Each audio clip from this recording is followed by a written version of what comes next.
there, comic book friends. I'm Travis. It's time for the Comic Book Roundtable. Got lots of folks with us to talk books tonight. Pretty excited about it. At least for me, I had an interesting mix of books, some number ones and whatnot that I'm sure we'll be talking about. Let me introduce the people tonight that are on with us as usual. Mike, Sergeant America's with us.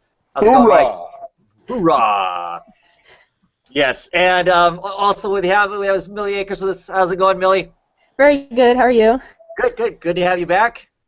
Good to have you back. And we have Mr. CDC, Comic to Comic. Either one. Evening. Evening, folks. Hey. And last but not least, Brennan McHammer. How's it going, sir? I'm all right. Got our books. We're ready to talk books. We're going to start DC this week. Show DC the beginning love. So what DC books? What do we want to talk about? I got a pile of DC books. So I got 3. Constantine? So whatever you guys want to talk let's about. talk Constantine. That sounds good. All right. I love the cover. Yeah, I love this cover.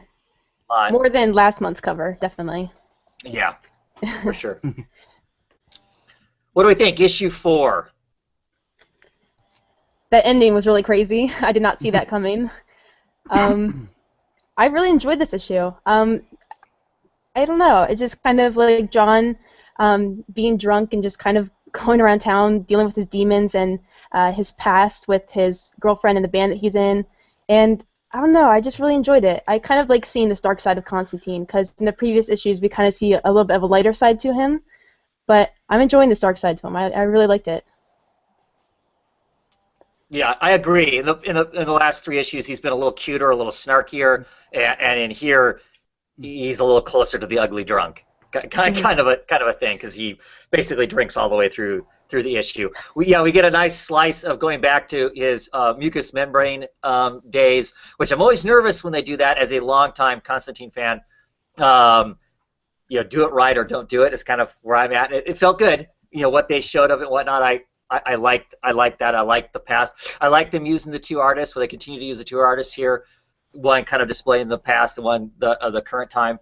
I also think works works pretty good in it. Brandon? I had 2 major issues with the last issue. And kind of the problem I've been having is throughout the series, because I have not read the last Hellblazer series. I felt like a lot of cliffhangers and things they tried to emphasize on had an emotional impact that I just wasn't grabbing. So the first issue was a ghost was killed by the monster. I'm like, okay, I only knew about this ghost for 1 issue, so I don't really have an emotional interaction with it.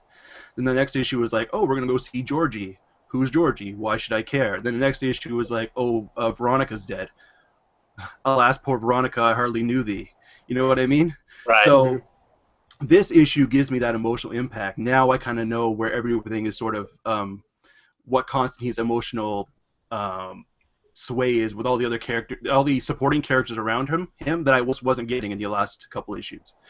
The other thing was I thought it was very weird that the 3rd issue didn't really play on that monster at all in the first 2 issues, but now everything's sort of connected with each other in this issue.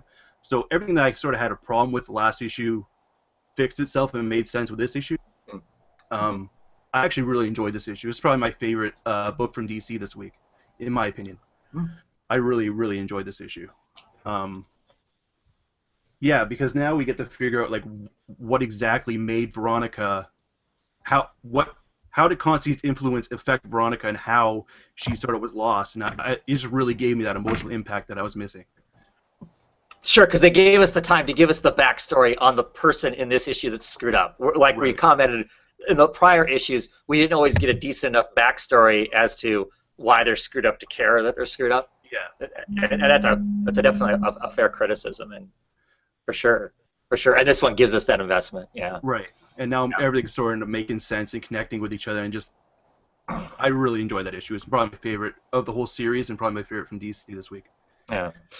Yeah, I really enjoyed it. I mean, I think they, this is kind of harkens back to old John in the kind of him being somewhat drunken and destructive, and you're not sure if he's going off the deep end or if he's baiting whatever it is to come and get him. Does he really have a plan? You're never quite sure how much of what he's got going on is an act and how much of it is he's just kind of desperate and doesn't care what's going to happen. You know, I mean, right now the end of this issue looks fairly desperate as to what's going on. I feel like somewhere he's got something in his back pocket that he's going to pull out, and part of this is kind of an act. I'm curious to see if that's ends up how it plays out. I don't know, judging by his shock, I wouldn't think what he found out was part of his plan. But Right. Well, yeah. I think he knew there was something there, and he's going to get rid of it. Now he's got the dilemma of what it is. Knowing what it is, it's not going to be quite as easy to, pull a trigger on it maybe as what it would have been if it would have just been some random element that he had to handle or whatever. So it wasn't Ming Doyle who did the past artwork, but I didn't mind this artist either. This Chris Visions guy or whatever. He did the past artwork. I didn't mind. I like the artwork. I actually liked it better than Ming Doyle's. Yeah. Than her flashback stuff. I think I liked it better too. Yeah. Do we have any idea is Riley Rosmo going to come back to this book, or is he just going to do the covers while he's off doing Rasputin? Do we know? I have no idea. Yeah, I have no idea.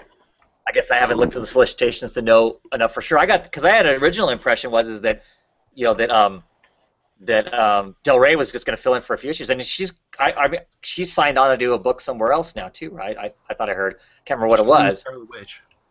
That's right. She's going to do Scarlet Witch, so she's doing a monthly for Marvel. She clearly isn't going to be on this book anymore either. I don't know. Yeah, you wouldn't think, but I don't know. It's the kind of stuff that makes me nervous about the book if the artists start getting consistent, then. I don't know how much work certain artists. I don't know how much workload certain artists can take, so I have no idea. Yeah. Huh. Okay. Cool. Anything else you want to say about custody? No? I don't think so. No. Want to talk Bizarro, Mike? Hooray. Hooray. Yeah, it was really nice. I mean, as it being the Magic issue, as Jimmy explained, I usually hate Magic too because there's no rhyme or reason to it. And it was nice to see how easy Bizarro was to pick it up, that he did the backwards spells better than Zatanna. So that makes sense, actually. Yeah. Yeah, and it did. I mean, that was the good part too. It was, beautiful artwork and just fun, smart writing. I did like it when he was jumping dimension to dimension, that we saw like Etrigan the Demon. We saw Warlord was my favorite. I know I put on Twitter that it's what I hated, but as Bizarro is, sure. Some of these Magic ones. He passes past the Rock of Eternity with the wizard there, right? You're not my champion. Get out of here. Yeah. I mean, seeing Gem World with Amethyst and the House of Mysteries. I mean, House of Mysteries is just something recently that I started reading. So it's a definite nice nod back to all the people who read a lot of some of the obscure stuff, I would say, from DC. And it was interesting then to see Bizarro become a regular human. There was a little magic that happens, and Jimmy becomes Bizarro. Yeah. Jim Zarro or whatever. Jim Zarro. And starts rearranging the city so the picture. He's got to take a picture for his picture book, and so he starts ripping buildings up and placing them in perfect places to get the perfect shot. Instead of moving his camera to get the perfect shot, he rearranges the whole city to get the perfect shot, kind of a thing. So yeah, it's funny, it's hilarious, and yes, Bizarro, of course, not only does he backwards speak, so of course he can do the spells perfectly. Being Bizarro, he screws it up really bad. Not only does he change himself into a human, he takes Zatanna's powers away from her, so she can't cast magic anymore. All in one big, and then he can't cast spells anymore either because he's no longer Bizarro, so he can't speak backwards well enough to cast any more spells. So it's kind of a mess for a while until you figure it out. But of course, like this has been all along, that the problem gets resolved by the end of the issue, and they're on to whatever their next great travels into Alaska is. Into Canada, Bizarro world. Yeah.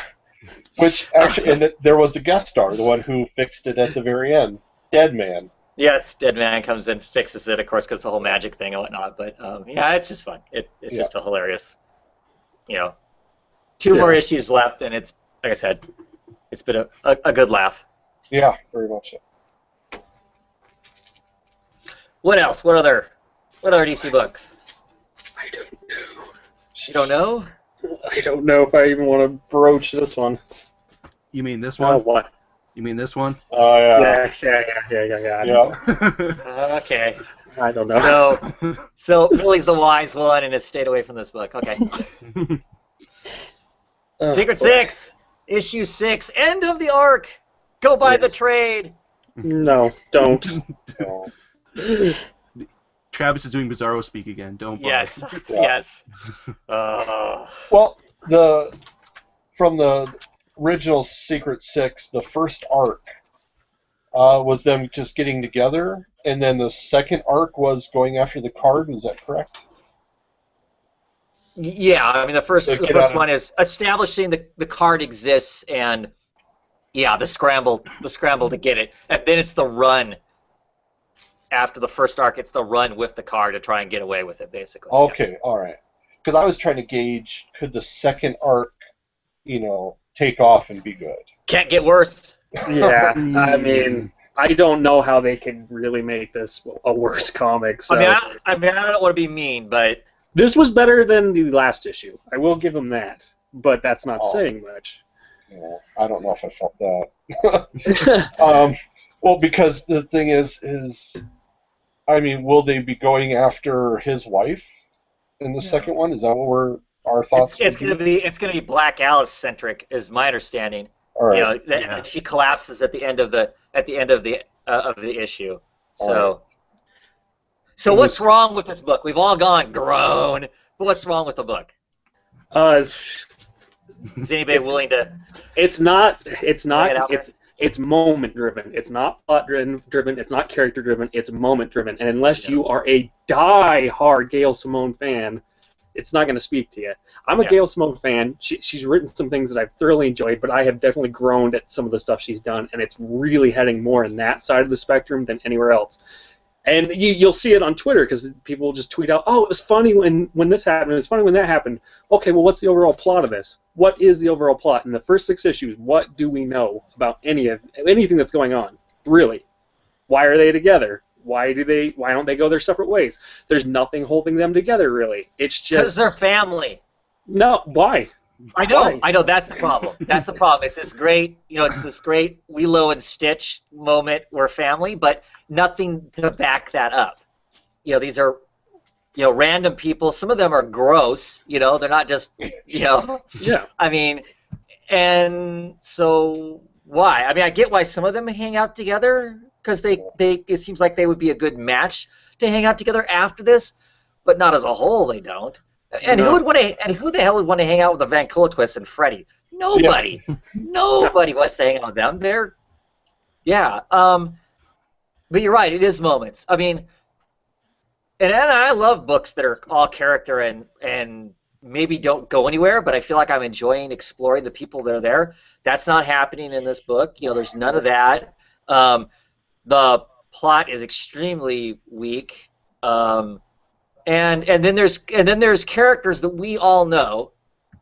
We all know those characters, right? I mean, Riddler is established. Riddler is so established. We all know he's only going to behave in a couple different ways. And in this, he is so far outside the realm. Even in this issue, he's so far outside of the realm of the Riddler.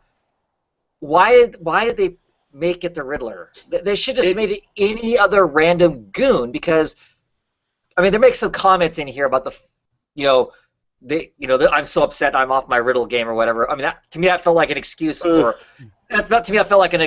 oh shit, this guy really doesn't seem like the Riddler. So let's throw that in so we can justify the fact that it's really not the Riddler. It's actually Clayface. I would have enjoyed that more. Yeah, I was going to say actually. I know. But I like some of the potential of some of these characters. Right. I like the potential of them. Cool concepts from pretty much everybody that's in the team. I don't like this rendition of Dimly a whole lot. Mm-hmm. I mean, if this is supposed to be Elongator Man or some version of that, I don't. He's my least favorite character in it. But yeah, I mean, I like what little characterization we've gotten of most of the other people in the Secret Six, but wow. People who jumped off early because they hated the art, good for you. Personally, for me, it wasn't because of the original art. It's just that the book has not come together. I say that, but I'm committed to at least issue 8. You know, I'm as far as my ordering goes. I'm off. That makes one of us. I'm off too. Yeah, I'm hoping the next arc something magic happens. They get their crap together, and we get a consistent artist. Maybe Eagleham or whatever his name is. So I mean, we're on like our 4th artist now. Yeah, I could look past the art, but so was Riddler supposed to be behind this whole thing, or just that one little thing? No, and then he's behind the whole thing. He's behind the whole thing. He's the psychopath that put him in the box. He's the psychopath that snagged. He's the psychopath that snagged Catman a year ago and threw him in the box. Because remember, 2 issues ago, we get that little piece where Scandal gave him a kitty just to try and make him feel better because she felt sorry for him being locked in there. Yeah. This is all the Riddler. But because of a diamond that he wanted to give to a woman who was supposedly, Dimley's wife, who, I don't know, can't remember that it's Dimley's wife now, or I'm not sure how that all works.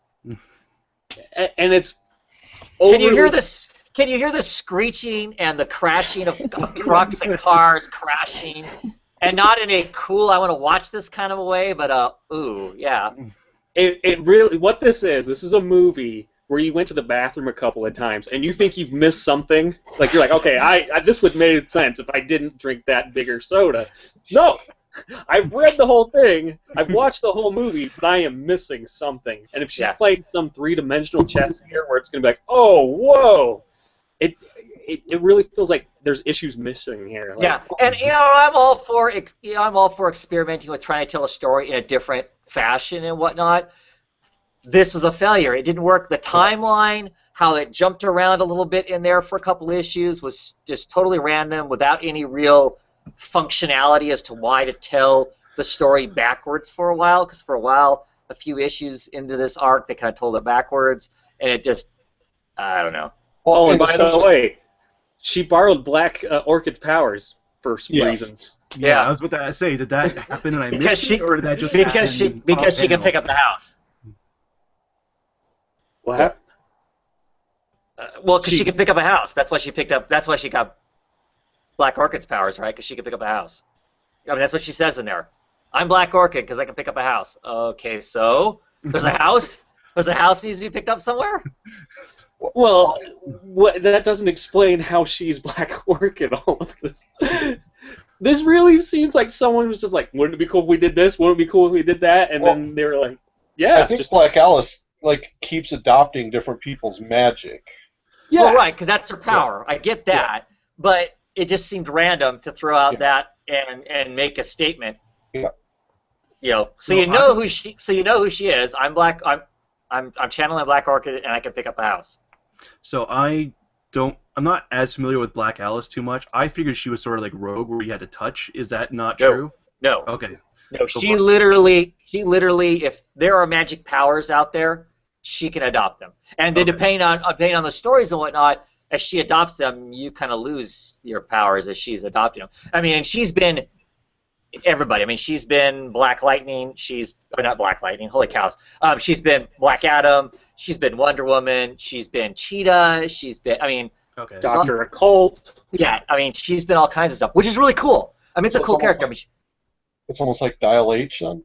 That's how, she takes the power from them. Yeah, but they've never really sat on that solidly. It's been one of those kind of implied here and there kind of things. All right. So, but I mean, she's been Dr. Fate. I mean, she's been all kinds of stuff, and that's cool.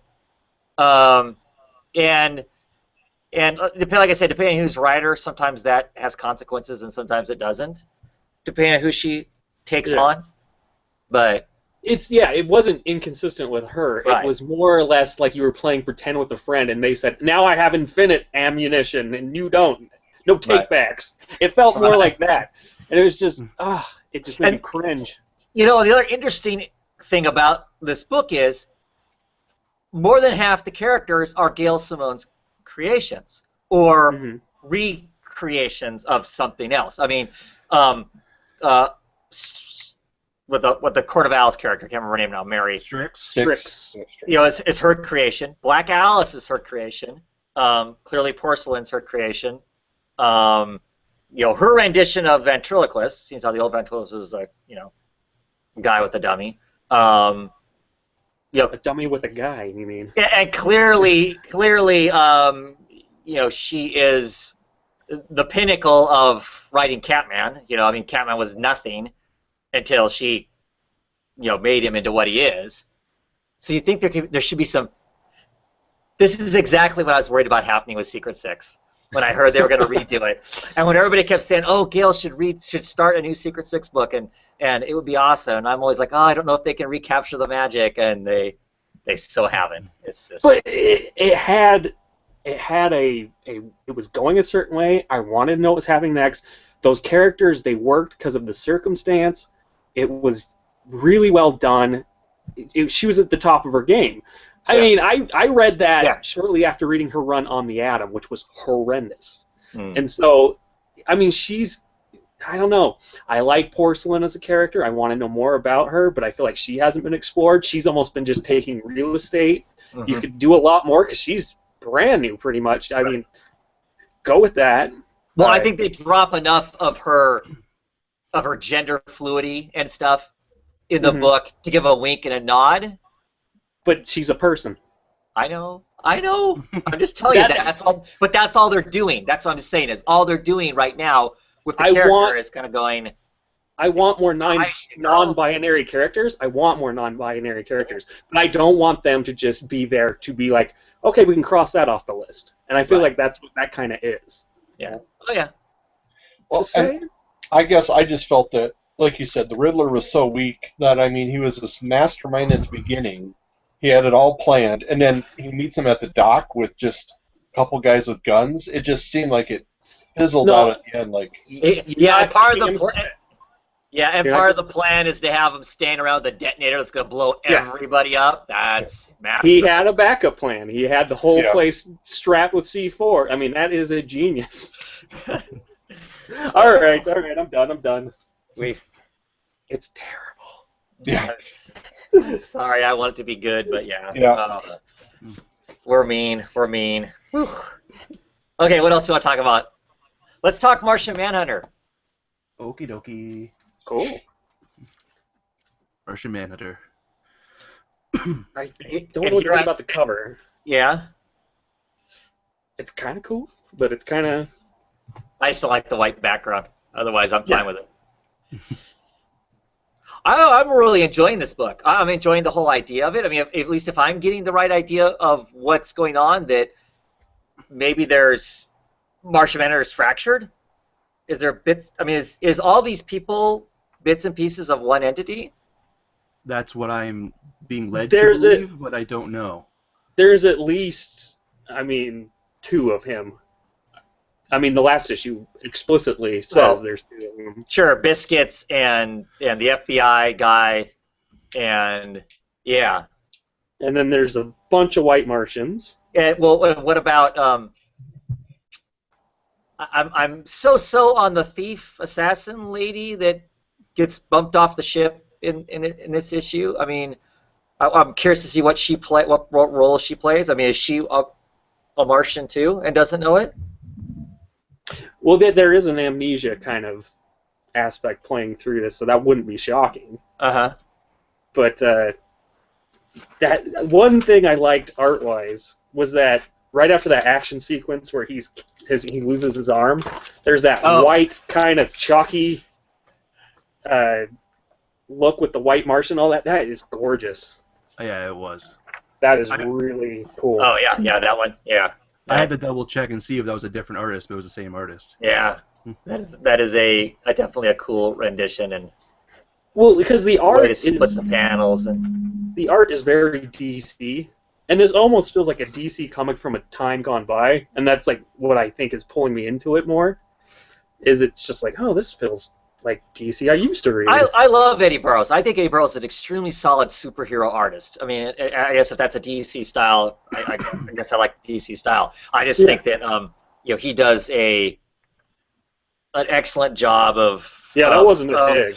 of drawing, the rippling, stereotypical superheroes, in superhero fashion. I just think that he does an excellent job of doing that. And the reason this art looks the way it does is because Mr. Biscuit's mind is being attacked, so he's not 100% sure what's reality and what isn't reality. So that's why it looks weird. I just love how nonchalant Mr. Biscuits was. Yeah, He's my just arm. like, oh no! I really liked my arm. That was a nice Yeah. arm. Oh no, I'm cut in half. Well, thank God it's only in the dream state, and he wakes up and he's like, Oh, oh no, well, it's that's not, disappointing. There he is. There he is. Split in half. He's very Doctor Who-ish in a lot of ways. Yeah. I've actually heard people criticize Mr. Biscuits in here by calling him a little bit Deadpool-like, and I don't agree with that. But I was just wondering if you guys felt that, because I didn't feel that at all. No, I think he's addled. He's addled. He's not goofy. And I mean, there's a naivete to him that's different than Deadpool. Deadpool's very self-aware, and that's what that. Anyway, I'm not doing that. We've already just done Secret Six. Yeah. But I was just wondering if you guys got any of that. Yeah. Yeah. And one of the moons of Mars is coming to eat Earth. Yep. Basically. That's what it looks like. I really enjoy the comic. When they first showed it and looked like a horn sort of thing, it reminded me of the Star Trek the original series episode with the Doomsday Machine. Yeah. Anyway, I read a lot of superhero books, and this doesn't make me say like I'm better than anyone, but it takes a lot for me to consistently just after finish reading an issue just feel giddy. Like I feel just so happy, and it just I don't know. I get an emotion out of this. I just like a high off of it. I'm just like I don't know. It's an emotion I don't get in any other superhero book right now. It's exploring itself too, and I don't think a lot of superhero comics are doing that right now. You definitely feel like you're learning as the book's growing at the same time, if that makes sense. Where a lot of those superhero books that are coming out lately try to be 10 steps ahead of you. Where this is like, no, we're not going to try and do that to you. Let's go on this journey together, and I think that's why I love this so much. Yeah. Now, when we've heard that there's some books being canceled from DC, some of the DCU stuff and whatnot. Did you cringe when you first saw that starting to happen? That book was going to be on the list? Because I just don't see that many people talking about it. I mean, I wouldn't be blown away, I guess, but. Well, that's my concern was I just I'm like, oh no, it's a book I only know like 3 people that are reading it. Oh, I'd be incredibly bummed. Oh, same here. I was like, no. So happy to not see it there. So, because I kind of been ignoring sales and trying not to watch those things because like I don't want to get anxious for books until I have to, kind of a thing. Yeah, so I have no idea how well the book is doing or not doing as far as like I said. Who's buying it and who's not buying it, but go buy it. Go buy it. It's good. Keep it on the shelves. Anyway. What else? Anything else? I thought you guys would be talking about Robin by now. Well, because Luke isn't here. Oh, See, yeah.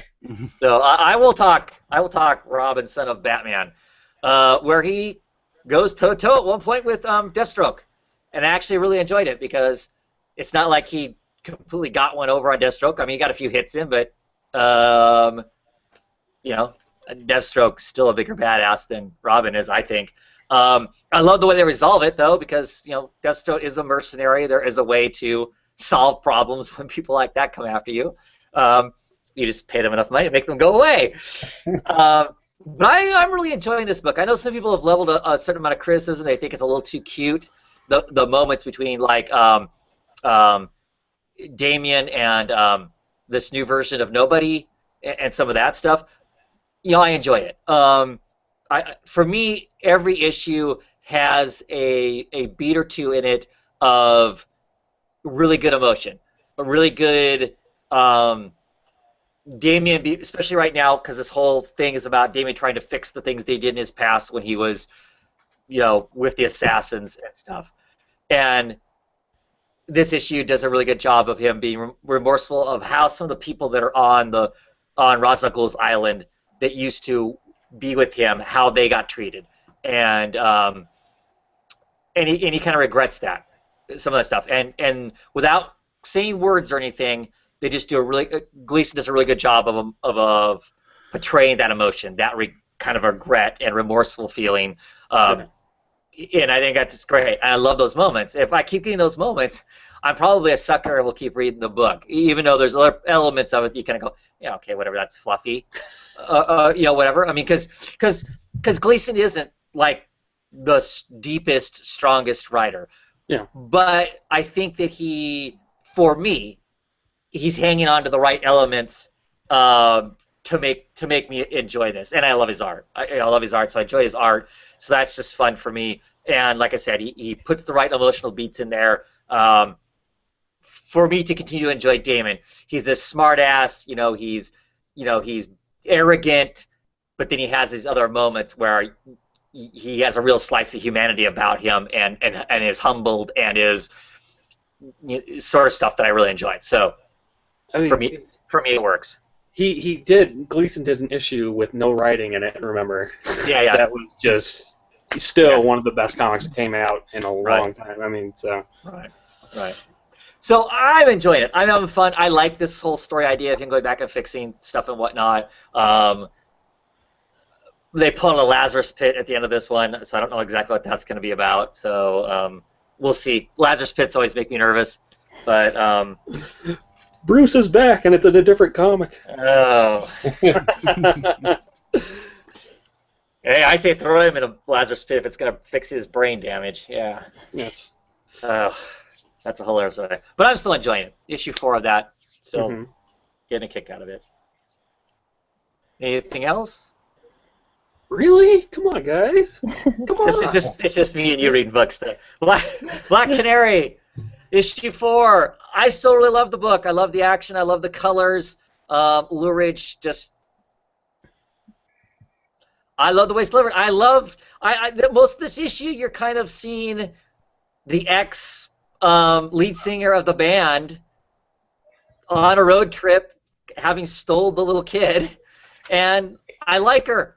I kind of like getting her backstory of how she should be the star. I don't know. I mean, I know there's people who want to look at this book and there's a lot of things that maybe don't make a lot of sense in it as far as why would they do that, or why is that? I just think it's fun. I just think it's a fun rock and roll beat 'em up comic with great art. Even with Guerrero on art, I enjoy Guerrero's art in it as much as Chang's? No, Chu. Any Chu. Yeah. Well, I actually got in an argument with someone, and I'm going to try and go as rant-free as possible on this. They basically said that they can't like this Black Canary because they want Black Canary and Green Arrow to be Green Arrow and Black Canary. And, well, no, this is my thing. That will happen. It will. Don't worry. It may be 5 years from now. It may be 10 years from now. You'll get that again. Yeah. So let's not throw this in the trash and not enjoy it because you're not getting that. That will happen. That's comics always go that way. This is just a fun adventure. I like the characters. If I were to juxtapose two comics, this is doing it right. This is doing it incredibly wrong. This is showing a group of people that are growing closer together. You're seeing why they're attached to one another. You're seeing how they care for one another, and you're learning more about them as the story goes. Fantastic. Good writing that way, and it's not taking itself too seriously, yet having that undercurrent of emotion to it at the same time. I don't know why people are hating on it. I think it's fantastic. Once I saw it for what it was, I was like, okay, I can enjoy this ride. And that's what you should do with any comic, really. Right. Oh, come on. It's got a cute kid wearing a stocking cap with ears on it, eating ice cream and making faces. I don't know. I just liked it. I liked everything about the book. So like I said, I'm really enjoying it. So good stuff. The only other DC book I picked up was Dr. Fate. I did read it. I won't say a whole lot about it. It's basically pretty much the same as the last 3 issues for me. He spent a lot of time wandering around going, dang, I wish this helmet would do something. Shake the helmet. Come on, helmet, do something. Should have been issue 1, and that's it. Yeah. yeah, and I'm not. And that one's not getting canceled? Nope. Not to the best of my knowledge. All right. Isn't continuing to pick that book up and expecting something different the the definition of insanity? Yeah, yeah. Well, I quit ordering it. I quit ordering it 2 issues ago, so I think this is the final issue I actually get. Right.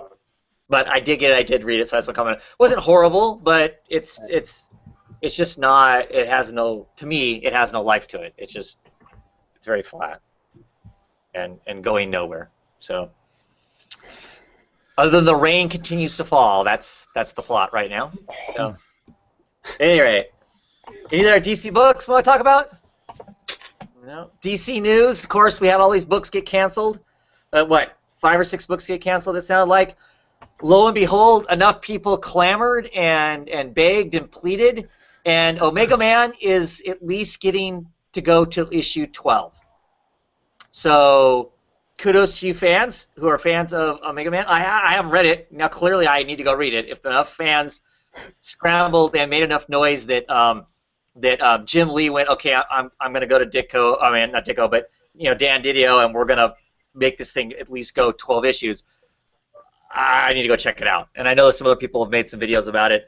Wednesday Serial's made some videos about it and whatnot, too, that it's a different kind of a book. And so going to need to go check it out. But I think that's cool. I think it's cool that the company's going to listen, at least throw somebody a bone, so at least one of those books, is going to at least see 12 issues. So Yeah. make it count. If you're one of those Omega Man fans, make it count. Make sure you're buying the book. And if you like the book, if you don't do videos, write about it somewhere, tweet about it somewhere, Facebook about it somewhere. Keep your book alive. They're giving you the opportunity to do that. Do it. It's cool if you're a fan of your book and it's going to get canceled, and somehow you can make enough noise that it keeps it around.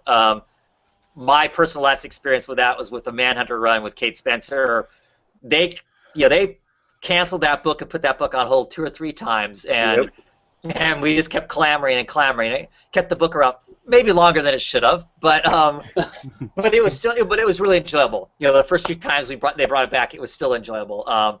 So yeah. So like I said, if you're one of those people, let people know you love your books. It just seeing these books disappear and most of them wasn't that big of a deal to me, I don't think. But it just reminds me that I need to make sure I'm talking about the books that I enjoy. Maybe not beating up the books I don't enjoy, but talking about the books I enjoy so other people hear about it. So if you're interested, you can go check it out. And sales. Got to have sales. If they aren't selling...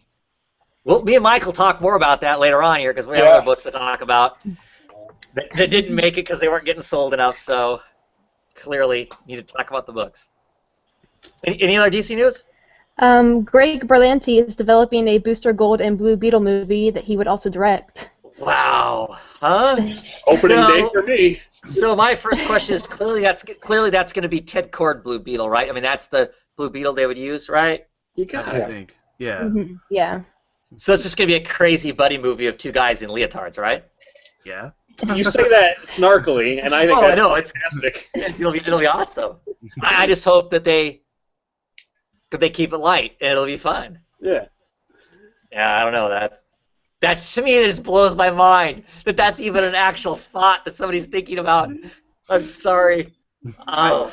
I normally don't Travis from the 80s who picked up that first Booster Gold issue cannot believe there's potentially a movie with them in it. Oh, man. I don't know why it is, because I'm critical of Deadpool, but I love those 2. They are so hilarious to me. I don't know why. Maybe it's because I've had friendships like that where you're just so close and you get it. I just relate to the 2. They're awesome. Yeah. Yeah. That's crazy. I will definitely see that movie. Oh. Cool. What else? Bill Finger, who co-created Batman, yes. is finally going to get recognition by DC. He'll be receiving credit in Batman v Superman and Gotham starting later in the season. So the question is, he's getting credit on a TV show that is widely varied from anything remotely close to what Bill Finger or the DC Universe does anywhere else, and he's going to get credit on on a movie that the plot was originally loosely based around, stories that he wasn't writing. Does that mean he's not going to get any credit on the actual comic books? I'm not going to be able to open up Batman and Detective Comics and see Bill Finger co-created along with Bob Kane. Kane's still going to get full credit for the comic books. Yeah, all I saw was that they made a deal with DC Entertainment, Right. so with That's Warner why. Brothers. Right. I mean, I get it, because they'd probably have to go back into litigation with Kane's family to get it in the books. Yeah, And- that's not going to happen. And this is me just being that fan who still complains about Marvel screwing Kirby too. But I mean, good that he gets credit there, but full credit, I guess. I don't know. Yeah. Well, it's like any Stan Lee interview with Ditko, though. Have you ever watched any of those ever? Yeah. He's that guy that's like, Yeah. I'll give him credit, but I did everything. Yeah. That's great. Here you go. I did everything, though. So just remember that. I mean, yeah, he was there. I did everything. Yeah. But that is exciting. I mean, that's cool. That's Yeah. cool that he's going to get some credit someplace and whatnot, because, for those people who care, because I know there's lots of people who don't care at all. So, but awesome. And next Saturday is Batman Day. Yay! Are there Batman That's books coming out? Are there any Batman books coming out this next week? I don't think Free any. Let me see. You get Yeah, but- you can get your shop. And I think that's about it. But we're not going to be able to talk Batman on Comic Roundtable Batman next week. 66 is coming out. Well, we Yeah, could, but it's not like. Yeah, Batman 66. That's one of the books they're getting rid of, right? Yeah. Yeah. Why? But I agree with Travis. 30 issues is longer than I thought that was going to go. That's But amazing. But I did enjoy that series. I'm reading it digitally. I dipped my toes into that. I don't know if the Bane issues come out yet, but It's coming out hilarious. next All right. week. All right, yeah, hilarious. They actually make him a wrestler in it, so I mean, That's what it looks like. yeah, he's a luchador for real in this one. Nice. I saw that they released the first pictures of Red Tornado in the new Supergirl TV show. I haven't seen the picture. All I saw was a few tweets of, "Oh my God, could it get any worse?" That's all. I mean, it was what I saw. So I don't know. Does it look bad? It looks like the Vision without green trim. Yeah. Yep. There you go. Ooh. Yeah. I don't hate it. I'm stoked for Supergirl. Yeah, I'm excited for that TV show. Don't get me wrong. But Yeah. it's interesting to put Red Tornado in it, though. Hmm? That's a curious. The other thing I saw, speaking of Supergirl, apparently Justice League 3001 is going to be an all-female team starting in January. And I'm a Yeah. big fan of Supergirl, so I might want to jump in, but I'm not sure yet. Yeah, I'll be curious to see if Supergirl sticks around. I mean, she's there now. I don't, Yeah. Speaking of comics that went away that shouldn't have gone away. Anyway. Yeah, they should just fixed whatever the problem was, or they certainly should be relaunching that soon, shouldn't they? Yeah. I would think with a TV show on the horizon, you'd want a Supergirl comic on the stands, but I don't know. I would think so, because I think that Supergirl show is kind of geared to pretty much everybody can watch it, right? I mean, I don't think it's going to be so over the top. I'm assuming she's not breaking necks. I mean, that's just the movies where the super family breaks people's necks, right? So, I I just think it pictured this Tarantino movie for some reason. Supergirl. But I'm assuming that it's going to be family friendly enough that you're going to get a wide spectrum of people wanting to read a comic book maybe out of it. I don't know. Maybe that's crazy of me. I don't. No, That's- I would have thought, but Yeah. it makes too much sense. Or they'll put out a TV show spin-off version like the Arrow. I don't know. Then again, there's no Gotham comic, so who knows? That's true. That's true. They'd have to pay Fox some sort of kickback, I would guess. Yeah. So. And pay me to read it, but Yeah. sorry. I'm on one tonight, I can tell. All right. Yeah. Are we done in our DC news? Millie's got it all written down. I forgot to write it down. So. That's all I got. Okay. Awesome. Let's move on to Marvel. Let's talk Marvel books. I don't have any. The big one? I don't have any, so I'm all ears. I want to hear about Captain America. Captain America White. Yeah, this was awesome. I absolutely love this. I've been anticipating this book for a really long time, and this did not let me down. Everything about it I just loved. The color series by Jeff Loeb and Tim Sale, I think they're all really phenomenal, but there was just something about this issue that really blew it out of the park. Like, it just was really amazing to me. And I don't know if it's because I just really like the Captain America and Bucky relationship, like these two brothers that went into war together and like came out completely different people, and their experiences together and everything. I just really enjoyed that. So, and I don't want to read like the Golden Age kind of stuff because I kind of like the modern, like writing comics, especially with Captain America. Yeah. So I don't know. I just really enjoyed this. I really enjoyed it. It did a nice job of pulling from that and kind of using that as a template without conforming to the conventions of the time. And I was surprised. I was like, okay, this is going to be a World War II Captain America again. And I liked it better than some of the other ones they've done in the recent past. I thought this was really well done. Jeff Loeb knocked it out of the park. So, dual question. Did either of you read Captain America White issue 0 when it first came out? No, that was way before I was reading comics. Yeah. And then the other question is, do you think this issue would have worked as well if we didn't get both 0 and 1 together at once?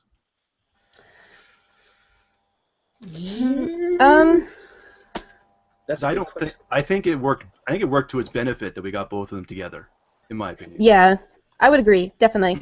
I feel like there was a lot of just the exposition from Steve Rogers in the 0 issue, I think, really added to the weight that we got from the first issue that was collected in this.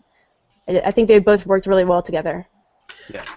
Yeah, and it's not the saccharine Captain America in this. He's a person. He's not like, oh, don't wait till the light changes across the street guy. You know, he's... You're definitely thinking, okay, this is a character that has depth to him. He's kind of at the beginning of, you know, I think that is the 0 issue, right, where he's kind of emerged, and they do capture that I'm lost in time. Nick Fury here has adapted because he's lived through it, and just really well done. Has that golden Silver Age feel to it, but then has that modern weaved into it. So if you're new to comics, I would almost say, yeah, if you're new to comics and you haven't read any Captain America, this is what you should be picking up immediately. I mean, yes, definitely. Do I need to read the other colors to read this? No. Nope. They're all their own separate story, kind of telling. It's basically like Steve Rogers writing a letter to Bucky Barnes, and all the other color series are like that. Peter Parker was writing a letter to Gwen Stacy, and Matt Murdock was writing a letter to Karen Page, that kind of thing, to people that they've lost in their lives. You don't have to read those, but you should read them. Right. Yeah, they're really good. Also, yeah, I love the. Sorry, you go ahead. Oh, go ahead. You go ahead. I love the little bits that we get of like the PTSD and the loss of time that Steve Rogers has experienced. Because as someone who had a family member who went over to Afghanistan and deals with PTSD, it's really important for me to see that in comics that deals with war and that kind of thing. Yeah. So I really, really enjoyed that, especially like you said in the first 0 issue where Steve has kind of just first woken up and he's talking to Fury, and Fury says, or Steve is saying how Fury didn't used to think eye patches look cool, and Fury's like, well, I think it makes me look like James Bond, and Steve is like, who? Like he's never seen that. He wasn't part of that time, and he's angry at times when they talk about Bucky and the loss of his life.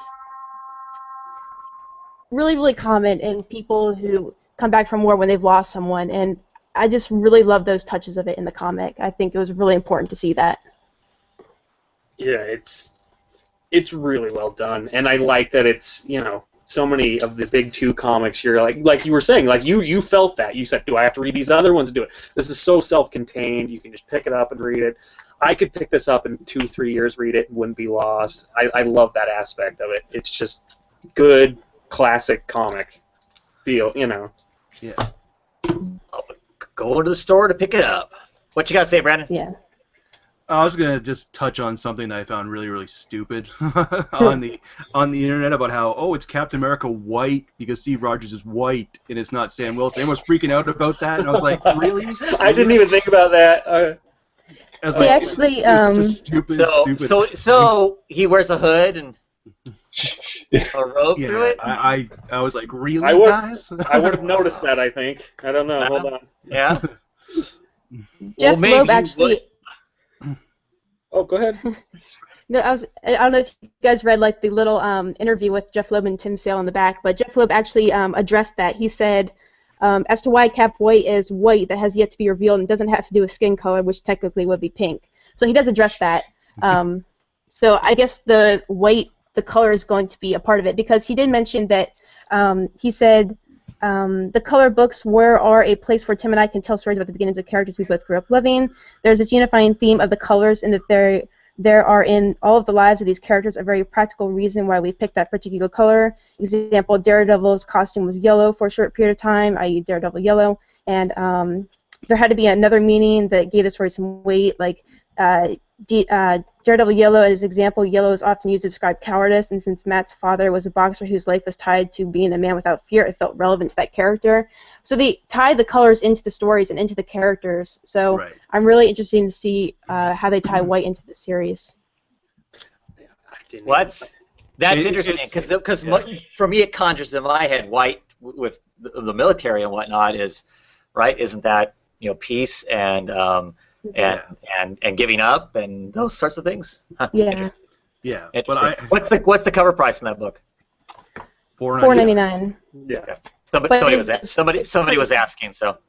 But you get issue 0 and issue 1, so you get 2 issues for $5. So. And there's the whole interview in the back and some sketch from covers and stuff. So there's a little bit of back matter as well. So it's a pretty thick book.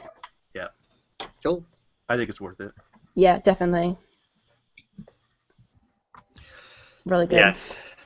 Captain America white. You're reaching. I know. That would be my response to that, right?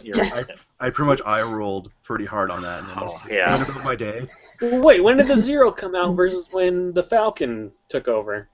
That's the like other 5 thing years too. ago. That's the other argument. I know.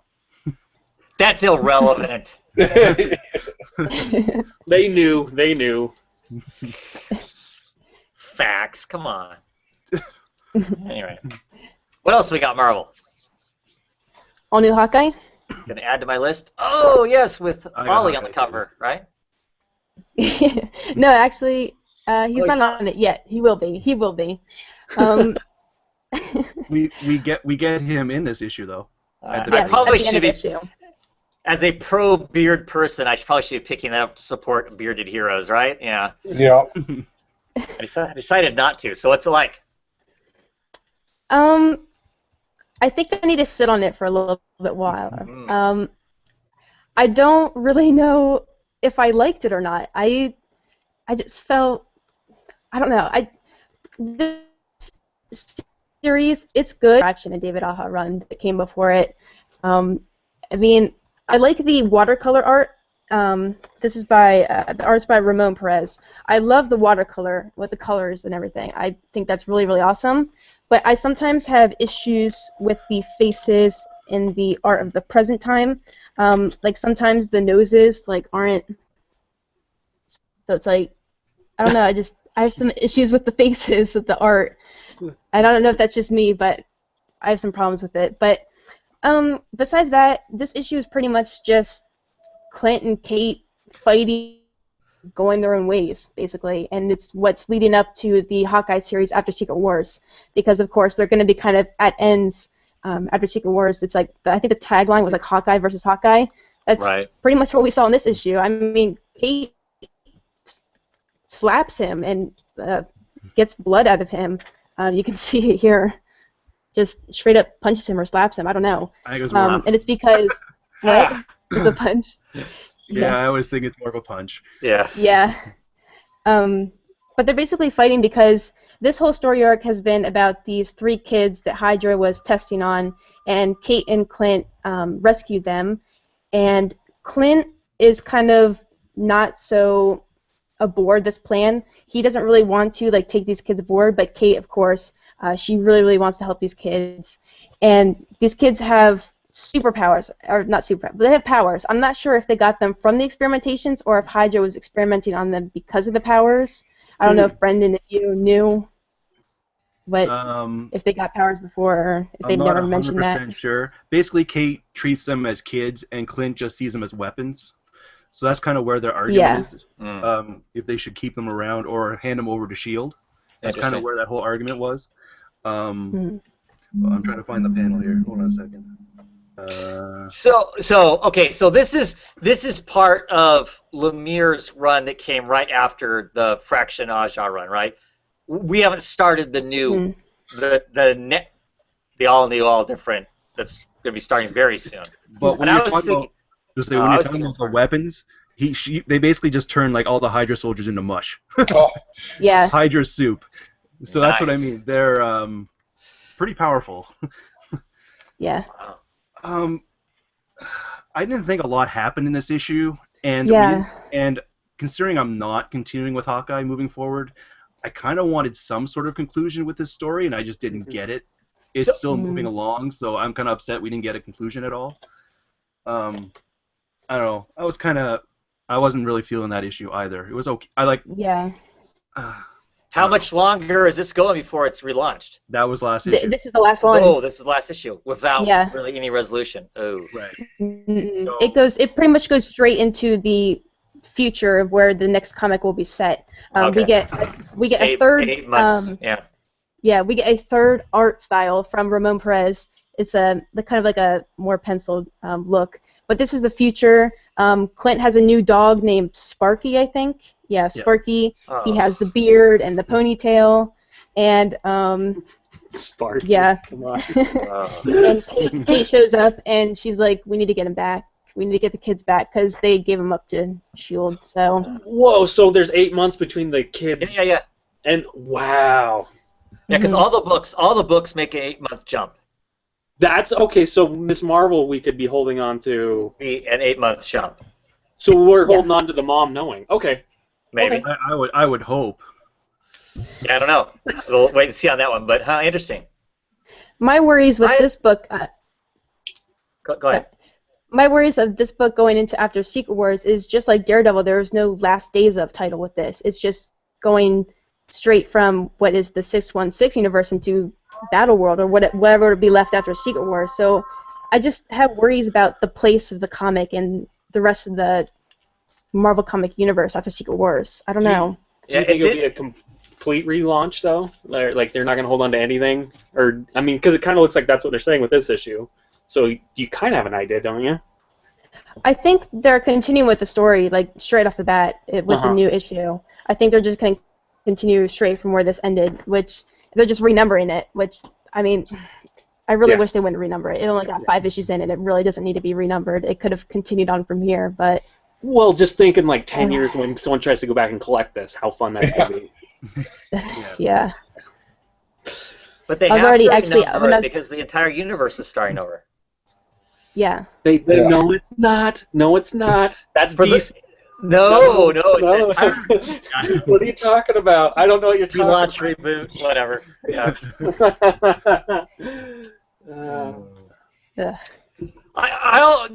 I got the first 2 issues of that, what you're reading right now, and my problem is it felt like they were trying to write the same thing in some sense that had gone on before.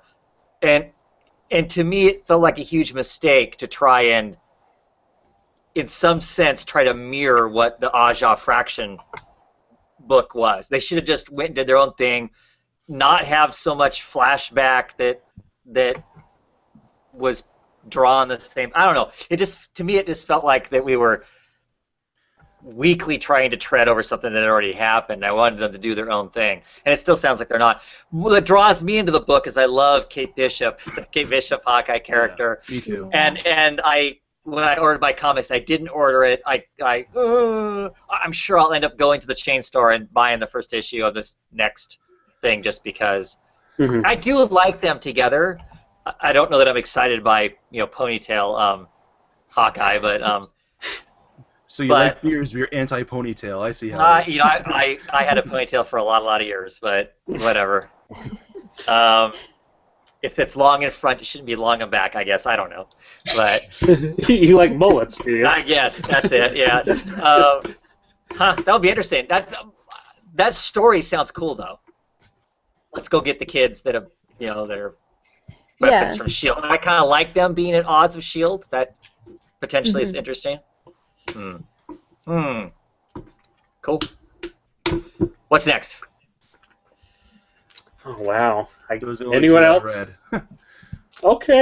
Okay, hold on. Let's see what we got here. All right, well, I read Age of Apocalypse, number 4. If you're a fan of the 90s comic, this is just a love letter to you, essentially. If you wanted to start reading X-Men, this would be the last. I mean, not just this, but the original Age of Apocalypse would be the last thing I'd recommend to you. Because the whole idea of Age of Apocalypse, especially in the 90s, was a rebel against that. One of the good things of having really high sales where anything was selling Batman numbers back then is you got stuff like this. And, I would not recommend this to anyone except for fans of Age of Apocalypse, and I'm enjoying it strictly from nostalgia. So, yeah, I'm that kind of a comic book reader. So, get mad at me. The art's okay. I don't know what else to say about it, to be honest. It's pure nostalgia. If you're a fan of the 90s, forget this book. Yeah, well, especially if you read Age of Apocalypse and enjoyed it. Anyone else, or should I just wind through a couple more? I got Star Wars. Yes, there we go. Well, I didn't get that. I got Lando. But. So I'm still really enjoying Star Wars. I think it's one of my new favorite comics ever since Daredevil ended. I don't know, I'm just really enjoying it. We got the new artist, Stuart Immonen. He came in last issue, I believe, and he's doing a really great job. We started out the issue with this really great double spread page of, what is this, Nar Shaddaa? I'm still very new to the Star Wars universe, so forgive me for any wrong things I say, but Nar Shaddaa, I believe it is, this double spread page, and it's a chase sequence between Luke Skywalker and a smuggler who has stolen his lightsaber, because in the past 6 issues, Luke has kind of gone off on his own to learn the ways of the Jedi and kind of find his own self. And so he went to the smuggler's place. I can't remember why, but he went here. He was kind of looking for, I think, Ben Kenobi, and yeah, they stole his lightsaber. So it was a really awesome chase sequence, really well done. The paneling and the pacing was really well done. I just really enjoyed it. Had me on the edge of my seat. It was awesome. And this issue, we meet a new Hutt. We got Gracchus the Hutt, who is this guy who has a necklace of lightsabers around his neck. That's cool. Oh, nice. Yeah. So he was really cool. We met him. And then also the other story that's kind of going on in the Star Wars comic is we got Han Solo, Leia, and Sana Solo, who is apparently Han's wife. And I think, yeah, that was a big thing. Did you just do a Home Improvement voice there? Well, if you know the story, it's just, yeah, I know. This is Jerry Springer. All right. Yeah. So, the past 3 issues, we've been kind of dealing with this. Sana Solo wants to turn Leia in, and of course, Han has grown towards Leia, and he's like, no, we can't turn her in, and I'm also part of the Rebel Alliance, we can't just turn her in, and that kind of thing. And so Leia and Han are kind of at ends right now, and I think her name is Sana. Yeah, her name's Sana. She's trying to get Han to come with her, and she's like kind of not really fond of Leia, I guess. I guess she suspects that something is going on between Han and Leia. And I think it was Only Comic Books that did a review on this issue and said that this storyline between Han, Sana, and Leia is kind of going on for a long while, and I agree. It's been like the past 3 issues. They're basically stuck down on this planet hiding from the Imperial forces, and it's basically been like 3 issues of them just kind of bickering and fighting, and like Sana saying, get in the ship, and Han's like, no, don't take her, and it's been going on for too long, so I'm finally glad that they got on the ship and are heading out of the planet. But yeah, I don't know, I'm just really enjoying it. We see more with Luke and the Hutt. I guess he's a collector of antiques, which is really interesting. What did he say? He said like He runs a exclusive network of spice smugglers and bounty hunters. I am frightfully powerful and obscenely wealthy, but it's what I do with that money and power that sets me apart. I'm a collector of antiques. So he has all these antiques of remain Jedi. So there's like his room with all these antiques, and he has this orb. Where is it? There it is. And he tells Luke, if you can open this, then I know you're a Jedi. And if you can't open it in 5 seconds, I'm going to kill you. So Luke is struggling to open it up. And he opens up, and this was really cool. We get all these like old Jedis. Now, apparently, some of these are familiar to Star Wars fans who watch like Clone Wars and are more familiar with the universe. I'm not sure because, like I said, I'm very new to the Star Wars universe. But it was just really, really cool. We saw all these different Jedis and stuff, and so yeah, they say it's like up to you. Trust only in the Force. Don't let our deaths have been in vain. And also this lady, who apparently is an important character. I don't know if you can see that. Yeah, in the Clone Wars she is. Okay, yeah. So, like I said, I'm not familiar with that, so some of this is lost to me. But it makes me interested to watch some of that or read some of that or whatever it is. But yeah, so yeah, stuff is finally moving forward with Han and Leia and Sana, which I'm really excited about because I feel like that was just dragging on for a while. And at the end of the issue, we get Chewbacca and C-3PO who are gonna go save Luke. So really excited about that. Yeah. So I've been really enjoying this book. That's kind of cool because in the book series of Star Wars, they have more huts, and I always thought they should explore that more. So that's cool. Yeah. Really enjoying it. Yeah. Speaking of Star Wars, who loves you, baby? Lando. One more issue of this. Just a short kind of heist. It's like a heist movie essentially with Lando Calrissian, and I love it. It's solid. He's one of my favorite Star Wars characters. I'm glad they're kind of exploring him and giving him more character. If you like Lando, get it. If you don't, learn to love him and get it because it's good.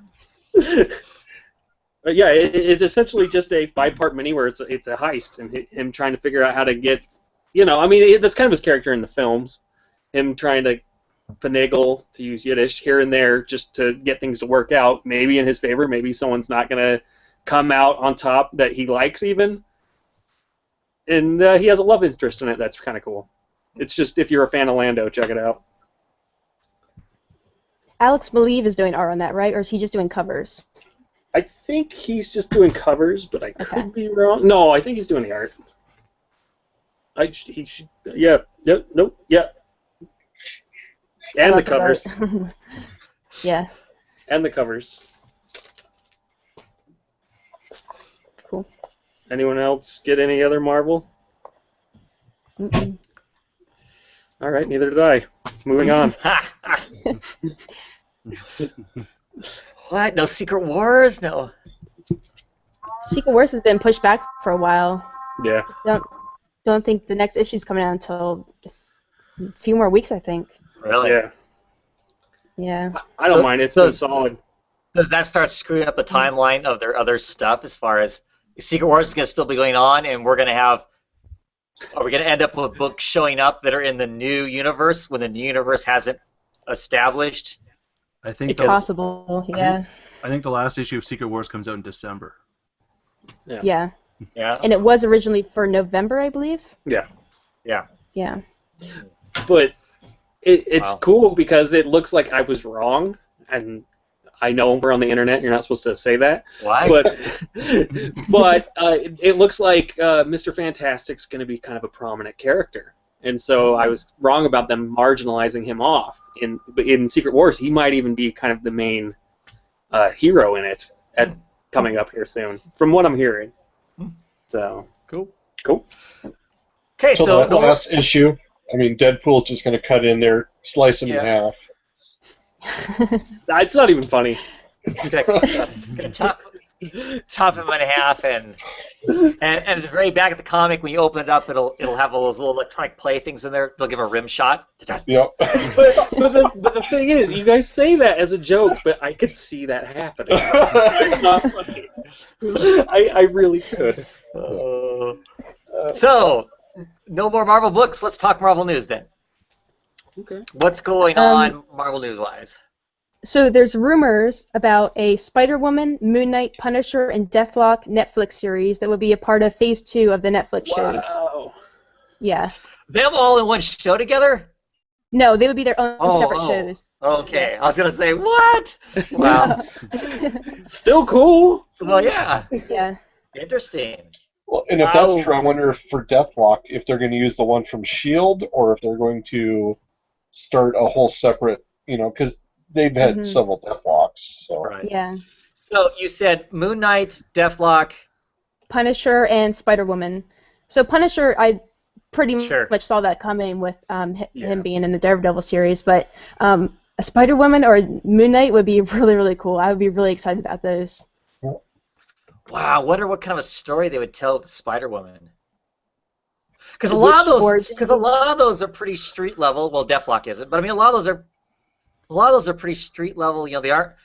Moon Knight, for instance, isn't that much. I mean, depending on what they do, isn't a lot different than Daredevil. When you get down to the nuts and bolts of how they as a hero operate. Which Spider-Woman is it? Yeah. I think Jessica Drew. Okay. I don't know. They didn't specify. They just said there's rumors that there might be a Spider-Woman show. Okay. So.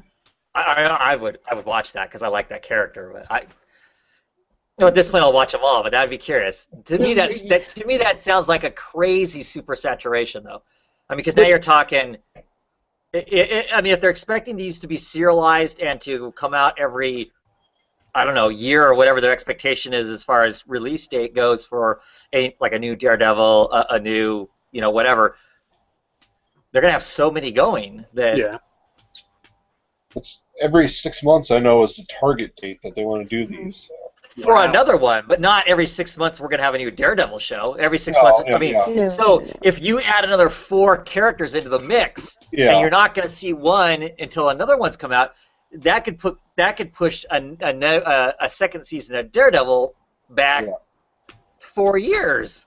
Yeah. If you start doing the 6 month math with that many different shows. Yeah. And you know what? We should be proud of that because it means they'll actually put effort and make it good and all that instead of doing it to do it. Yeah. I'm just gonna say, if it was Julie Carpenter, I'd still watch it because I love that character too. Yeah. But anyway. I have a hard time believing that rumor, but we'll see. I mean, I guess if they put out 2 more shows and they're super successful like Daredevil was, then I guess you clearly line them all up because they've got gold on their hands. But interesting. Yeah. Oh, I'd love to see a Moon Knight Scott, TV show. Yeah, I would love that. Scott Glenn is going to return as Stick in Daredevil season 2. So, cool. Stick, he trained Elektra. Is that correct? Or he didn't train her, but he did train her. She has other training. Yeah. Okay. Yeah. So I could see them bringing Stick back for that reason, for Elektra. Mm-hmm. Yeah. So, I'm excited about that. I really liked him. They could do that either way. Yeah, it seemed like they were working that into the storyline, that there is this war that must be fought by, I'm sure it's going to involve the Hand and all that. So I could see that. That to start gluing some of these together. Right. Yeah. Because part of their goal is to make it one universe, so you got to start slipping that stuff in, Yeah, okay, now that you mention that, that's a lot of shows if they somehow tie that all together. We expect our comics to do it, but not TV shows. Yeah. Yeah. Well, and they're also tied into the movies, so that's a lot. But the awesome thing about all those TV shows, if it's all on Netflix and it's Netflix produced things, those things aren't going to disappear. It costs Netflix nothing to maintain that stuff. It's like they're having to pay somebody else. I would guess they're not paying somebody else licensing. So at any point you're watching whatever the 4th or 5th show down the road is, and you go, hey, was that a reference to blah, blah, blah? You just flip back your remote control, and there's Netflix, and you can watch, that issue of that episode of Daredevil to go, oh yeah, Stick did stay, blah, blah, blah. So that'll be nice. It'll be like a comic. Yeah. Except you have to go to your comic book store and dig through a bunch of comic bins and whatnot. And at least for us Luddites, you special people who buy your comics like digitally, you can just You don't do that though. You read that and go, "Is that a reference to this old comic?" Yeah. Go to your long boxes. Yeah. Oh, I do yeah. that all the time. Yeah. Definitely. That's cool. Interesting. That's all the Anything Marvel else? news I got. Okay. Nope. Cool. Okay. Well, so let's move on to independent books. Here we go. What do I want to talk about first? I've got a huge stack Identities. that I don't need to talk about. Let's do that. Okay. What are we talking? We talking Secret Identities? Paybacks. Okay, you talk Paybacks. Did anybody pick this up? You. All right, it's from Dark Horse, and I think that's truly what it is. The Dark Horse, it's coming out. This is my pick of the week. We said talk about the books that you love, and so this is you are, starting your superhero career, and you need just a little extra money for the Bat car, the Bat boat, the invisible jet, maybe the front door to the fortress. Well, if you can't make your payments, that all has to go back. So it's a repo group of superheroes. Oh, wow. Because the first one is the group, and they come to the door saying, you owe us this money, and the butler is there, and of course he instantly runs off away from the people that are collecting the repo, and it's great. It's the Knight is the first character, and he is basically Batman. He does not have his payments up, so they need to go ahead and take from him his Bat Cave and all of his stuff, and they beat up his butler pretty bad. Oh, Alfie. Yeah. And it's just hilarious. They have this vehicle. It's not a van, even though it clearly looks like a van. But the driver, who is special, he opens the back doors, and it's basically a TARDIS. Their whole headquarters is in there, yeah. And there's all these people, and that he goes to speak to the doctor, who strangely looks like Doctor Strange, except for he's kind of all whacked out.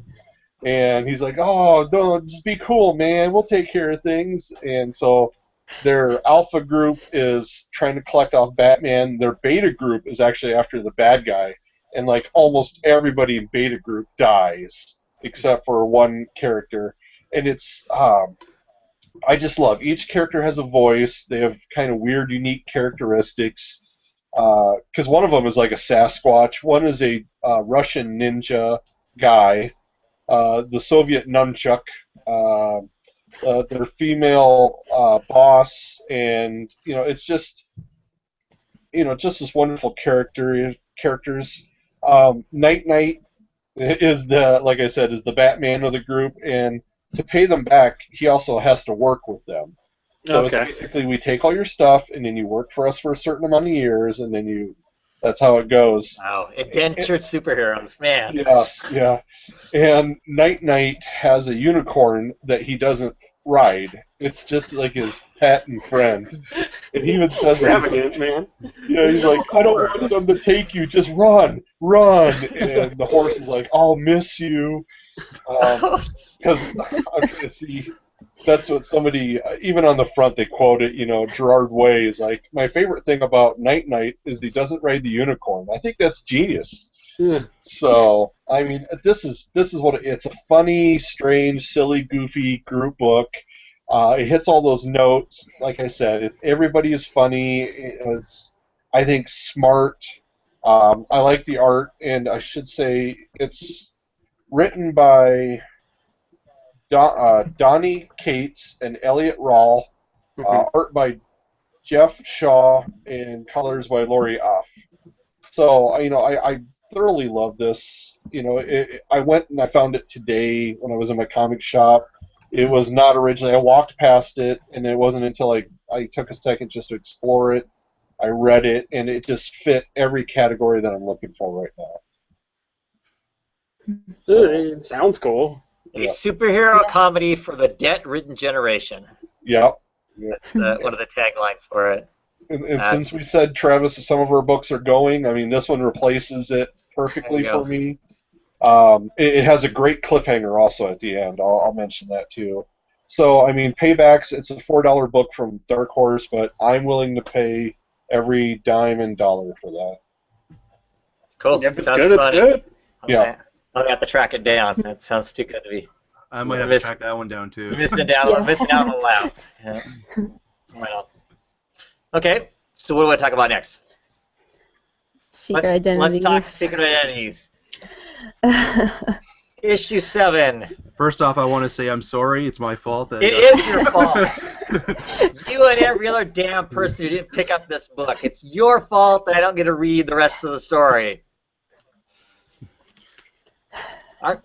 I mean, I really like this book. I mean, this issue, you know, they had to scramble to wrap up everything. You know, they Yeah.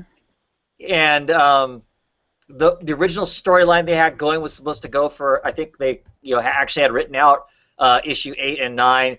They had to kind of, you know, dabblize it to make it issue 7 to wrap the book up and give us some sense of closure on these characters, which is really what ends up happening. They quickly tie up the storyline that was going on in up to this point with the Whirlwind, our fake superhero that was trying to find out their identities, and then we have kind of a one panel of each hero, what they're doing after the you know, the big monsters that had come into town arrive. So I'm bummed. There was so much potential in every single one of these characters. There was probably at least a story arc for each character, just to get an idea of what they are doing when they're not with this superhero group alone. You know, not to mention all the other, you know, typical superhero type stories that they could tell, because I mean that was kind of what was going on. We were getting this larger superhero story of these aliens invading, you know, these giant, you know, monsters coming that they're going to have to be fighting. And while that's happening, we're getting kind of the background of one of the, you know, superheroes and her dark secrets, the fact that her, you know, her brother's the head of the Yakuza, and we also have this villain amongst them who's trying to find out who they are so they can wreck all of these people's lives for, we don't know why, but for some nefarious reason, which we do end up finding out at the end of this. We quickly get told, you know, why it is, which is, I don't know, that was kind of a cool, you know, rationale as to why they were doing it. It's these heroes' faults, because while they were, you know, they stopped the last alien invasion, and instead of being humble about it, they made it about themselves. Yep, we're cool, we're great superheroes. But despite them being cool, great superheroes, thousands and thousands of people still died, and they didn't take a moment to go, damn, we didn't save everybody. You know, oops, we're sorry, man, we wish we could have done better. None of that. And so one of those people was pissed off about the fact that his family was, you know, executed, and he happened to be in a place of power to start messing with them. So it's like a realistic plot of the Avengers movie, in other words. Yeah. Like no, I'm just saying, like, that's a critique of that, I think. Right. Yeah. And the art was great in the book. It was so great, you know, 4-color superhero type style, you know, type art in the book. You know, so it had great dynamics in it. Like I said, we had 7 interesting characters. I mean, every single one of them had something about them that was going to be interesting. You got just enough of them to go, ooh, wow, I'd like to know a lot more about them. And we never got that because the sales made it to where they couldn't maintain the book. The artists needed to go on and do other stuff because they weren't making enough money to have a living wage. And so, boo. Okay, I've talked enough. What do you guys have to say about issue 7 and in general? Pretty much everything you said. There was so much potential with these characters. I was really interested in all of them. I wanted to know more about them, and it's really a shame that it ended like it did. It still ended well, I think, for what the circumstances were, but it was really unfortunate. I just gotta say, I love Recluse's costume. I want to cosplay that. Okay. I just love the look of it. Really, really cool, and like the mask with the. I just love that. But yeah, it's really unfortunate. Like you said, the art is amazing, the coloring's amazing. Everything about it was just really great, and yep, it just didn't make the sales. Sucks. Yeah.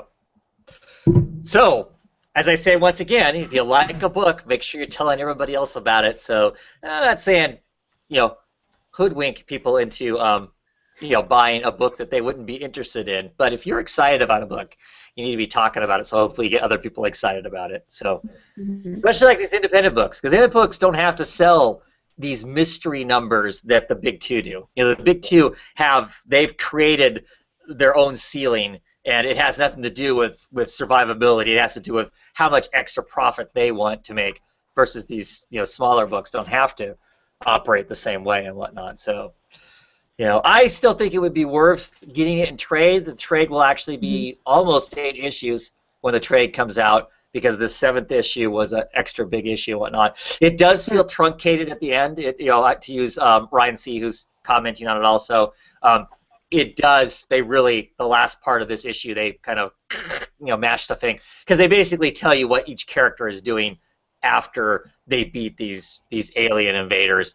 They give you kind of a, this is what this person's doing. This is what this person's doing. I think it's hilarious that the Speedster has taken on a third wife down in Florida. So he's got a wife on the east coast of Canada. He's got a wife on the west coast of Canada, and now he's got a wife in Florida. It's like, oh. And the third one's expecting a child too. Right. So they all have kids. It's gonna be I would have loved to explore that. I just think there could have been all kinds of great story about him scrambling between places to try. I mean, they kind of slipped some of it in anyway in older issues of him trying to. Was it Billy's ballet he was supposed to be going to, or was it the piano recital, or trying to keep track of all of it? So, what's up? With this being Image, the writers own the characters. Is that correct? I believe so. Because it doesn't have Kirkman's label. Was that Skybound or is that Shadowlight? Skybound. Yeah. Skybound. The Skybound stuff is a corporation within. Right. And I don't know exactly, because you read the copyright for the Skybound stuff, all the copyright stuff says copyrighted Skybound, not copyrighted, Joe, Smith or whoever. Yeah. Yeah. So I would assume it's theirs. Right. I would assume it's theirs. But anytime I've heard about anybody who decided to shut their book down, they quit doing it because of sales, I never hear any of them say, I'm going to take it someplace else. If it's not going to float at Image right now, chances are it's not going to float anyplace else either. Yeah, I can't imagine. And I just wondered if they wanted to come back and explore one character or 2 characters or whatever. Do they need everybody from this? Like how much each person contributes, or can one guy come back? Or yeah, I don't see why they would though. All right. Do you know what I mean? If they're not making money on what they got here, I can't imagine that. Yeah. Going forward. So. Yeah. Rats. Yeah. What else do we want to talk about?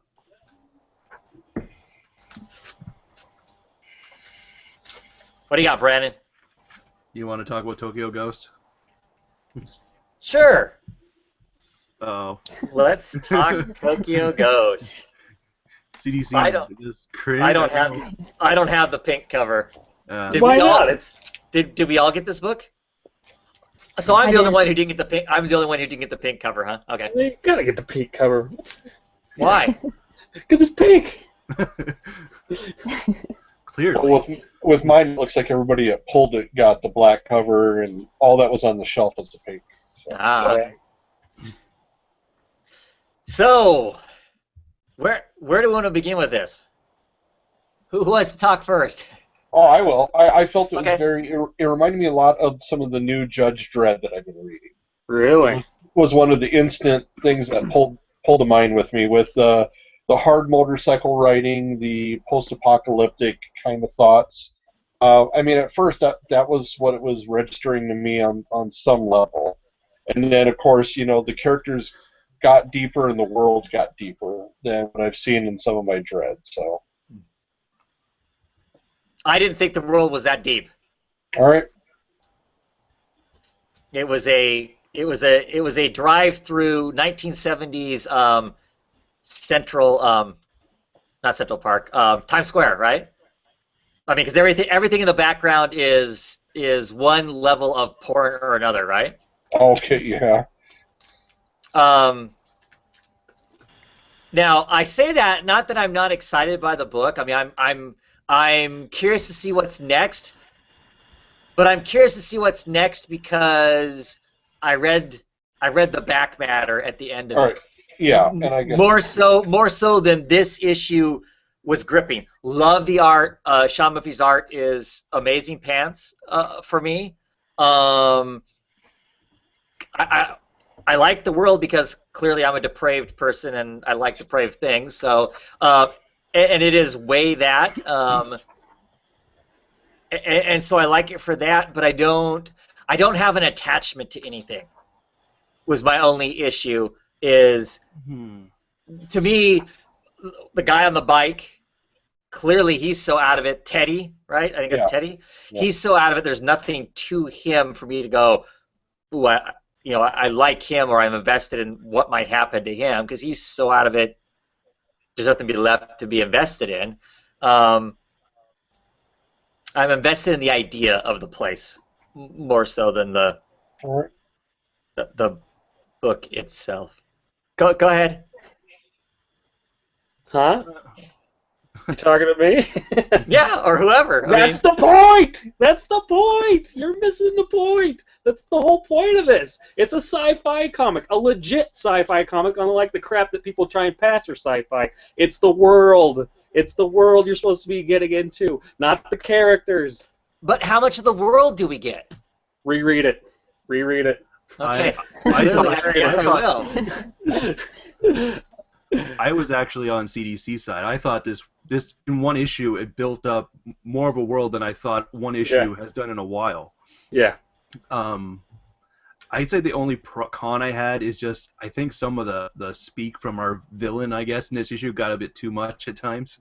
Sure. It's like I hate it listening to play Call of Duty on Xbox. I want to hear it in the comic book, but yeah, but it was the world that I was gripped to. I agree that there was really no character. I was like, I'm invested in you, but it was the world itself that If I were to critique it at all, I'd say the characters are weak. But I love the world. I think it's a mix of Mad Max and Blade Runner, and I love it. And no one's going to tell me otherwise, so go ahead. I wasn't saying you should hate it. Or dislike it, or even have my opinion. I'm just saying my opinion. Wait. We're on the internet. Everyone thinks everyone should have their opinion, so don't even go there. Okay.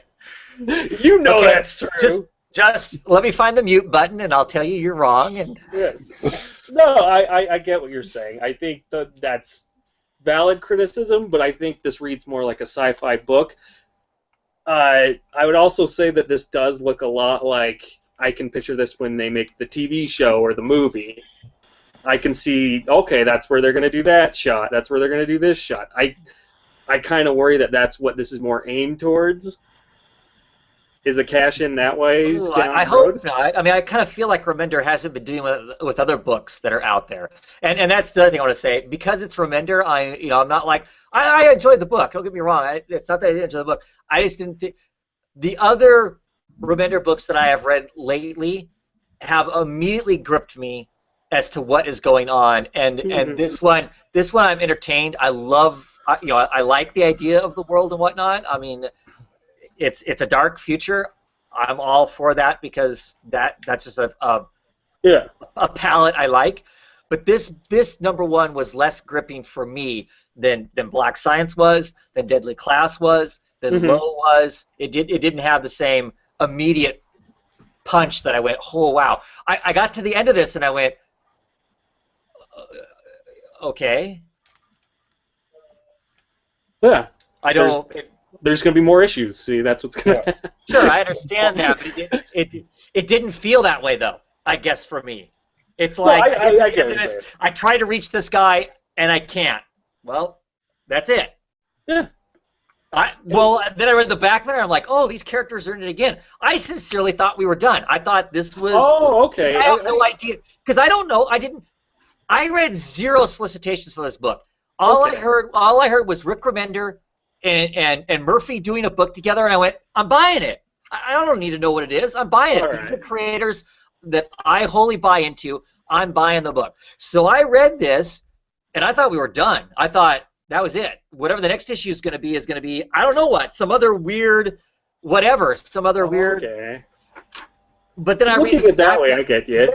Then I read this back matter. I'm like, oh, these people are going to this last Sebastian of non-technology, you know. And I was really weirded out because, of course, I follow Murphy on Twitter, and he's been showing pictures of these samurai people and this cool lady with like a red panda that she's chopping people in two. And I'm thinking, this looks totally bitchin'. I'm so into this. And none of that was in this book. I was like, oh, that was weird. So they gave you the bait and switch. Right. Like I guess. But see, I did until I read the back matter. It didn't tell me that the book was going anywhere. I mean, I literally thought that okay, that's a one and done story. Extremely depressing. This guy is so far into his porn and his feeds, and he is never coming out. You know, even.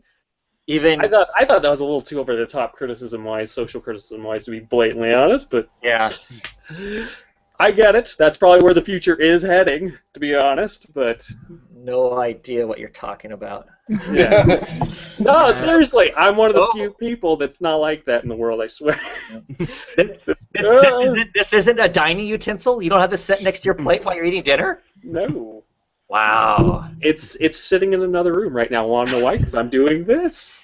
Excellent. This is the only way I can keep track of comments. Is the reason I have it set in here. But no, I get what you're saying. I think this is different than anything else he's doing, and I think that's why I liked it. It's more plot-driven, easily. And simple yet complicated, and that's where I think they're going to go with the movie/TV show if they do it. I mean, this would play. You can almost see that action sequence happening in a movie. Yeah, for sure. I liked a bunch of different Easter eggs in this book too. Like when you got all like the screens up and you got the two tweets like just ripping Remender and Murphy themselves. So one tweet's like, Remender sucks at writing comics. He should go back to drawing. #terrible. What? And then the other one's like, Murphy has gone downhill since punk rock Jesus. At least Hollingsworth will fix his art on this book. It's just like they're just ripping themselves in these tweets. I thought it was really, really funny. I also kind of laughed at how the controller on like the villain's wristband was pretty much just like an NES controller with an Atari 2600 joystick is what it looks like. Yeah. I thought that was pretty funny. Yeah. There's. I mean, I will be reading it again just because there's so much stuff going on in the art in the background. Murphy does an excellent job of throwing little bits and pieces of stuff in there. I mean, and you can read the signs in the background. And the reason I say that, like, they drove through it, I mean, because everything. I mean, just about everything is porn in one sense or another. It's one XXX banner after another, besides the car chases through it and whatnot. I mean, that's pretty much... This is a mini, right, though? It's not a full-blown series, right? It's an ongoing. I think it's ongoing. It's an ongoing. Wow. They're not tie. I mean, it's one of those kind of things. I think right with the creator own, you don't tie yourself down. You just kind of throw it out there, and you've got the ability to write a big, long story if you want to, and you can make it anything in between, I would guess. But why would this not sell? I don't know. To me, it just seems like a given, at least for a period of time. So I would think the only reason it would slow it down is if Murphy gets tired of doing the art, right? Yeah, that's true. He mostly does minis, at least of what I've read of his stuff. Well, yeah, I mean, I don't know. It says ongoing, but yeah. I just thought this was his yearly mini that he was doing. I didn't hear anything other than ongoing. But that's funny that they're taking shots at Twitter, because I mean, in my feed I see people take and write to the person and then go, "Why'd they block me? What's going on here?" Yeah. All I said is they're the worst thing to happen to comics ever. So what else want to talk about? Speaking of XXX, you want to talk about sex criminals? No, but okay. Yeah, let's talk. Where is my sex chronicles? Oh, here it is. I'll show my cover, since how I can't show mine. we don't want my video blocked or something or other. So Yes. yeah, 6 years old. Issue number 12. It's the fluids that keep getting them banned. Wow. Yeah. Wow. If you've ever had a maybe wrongful view of stereotypical tentacle manga porn, it's in here.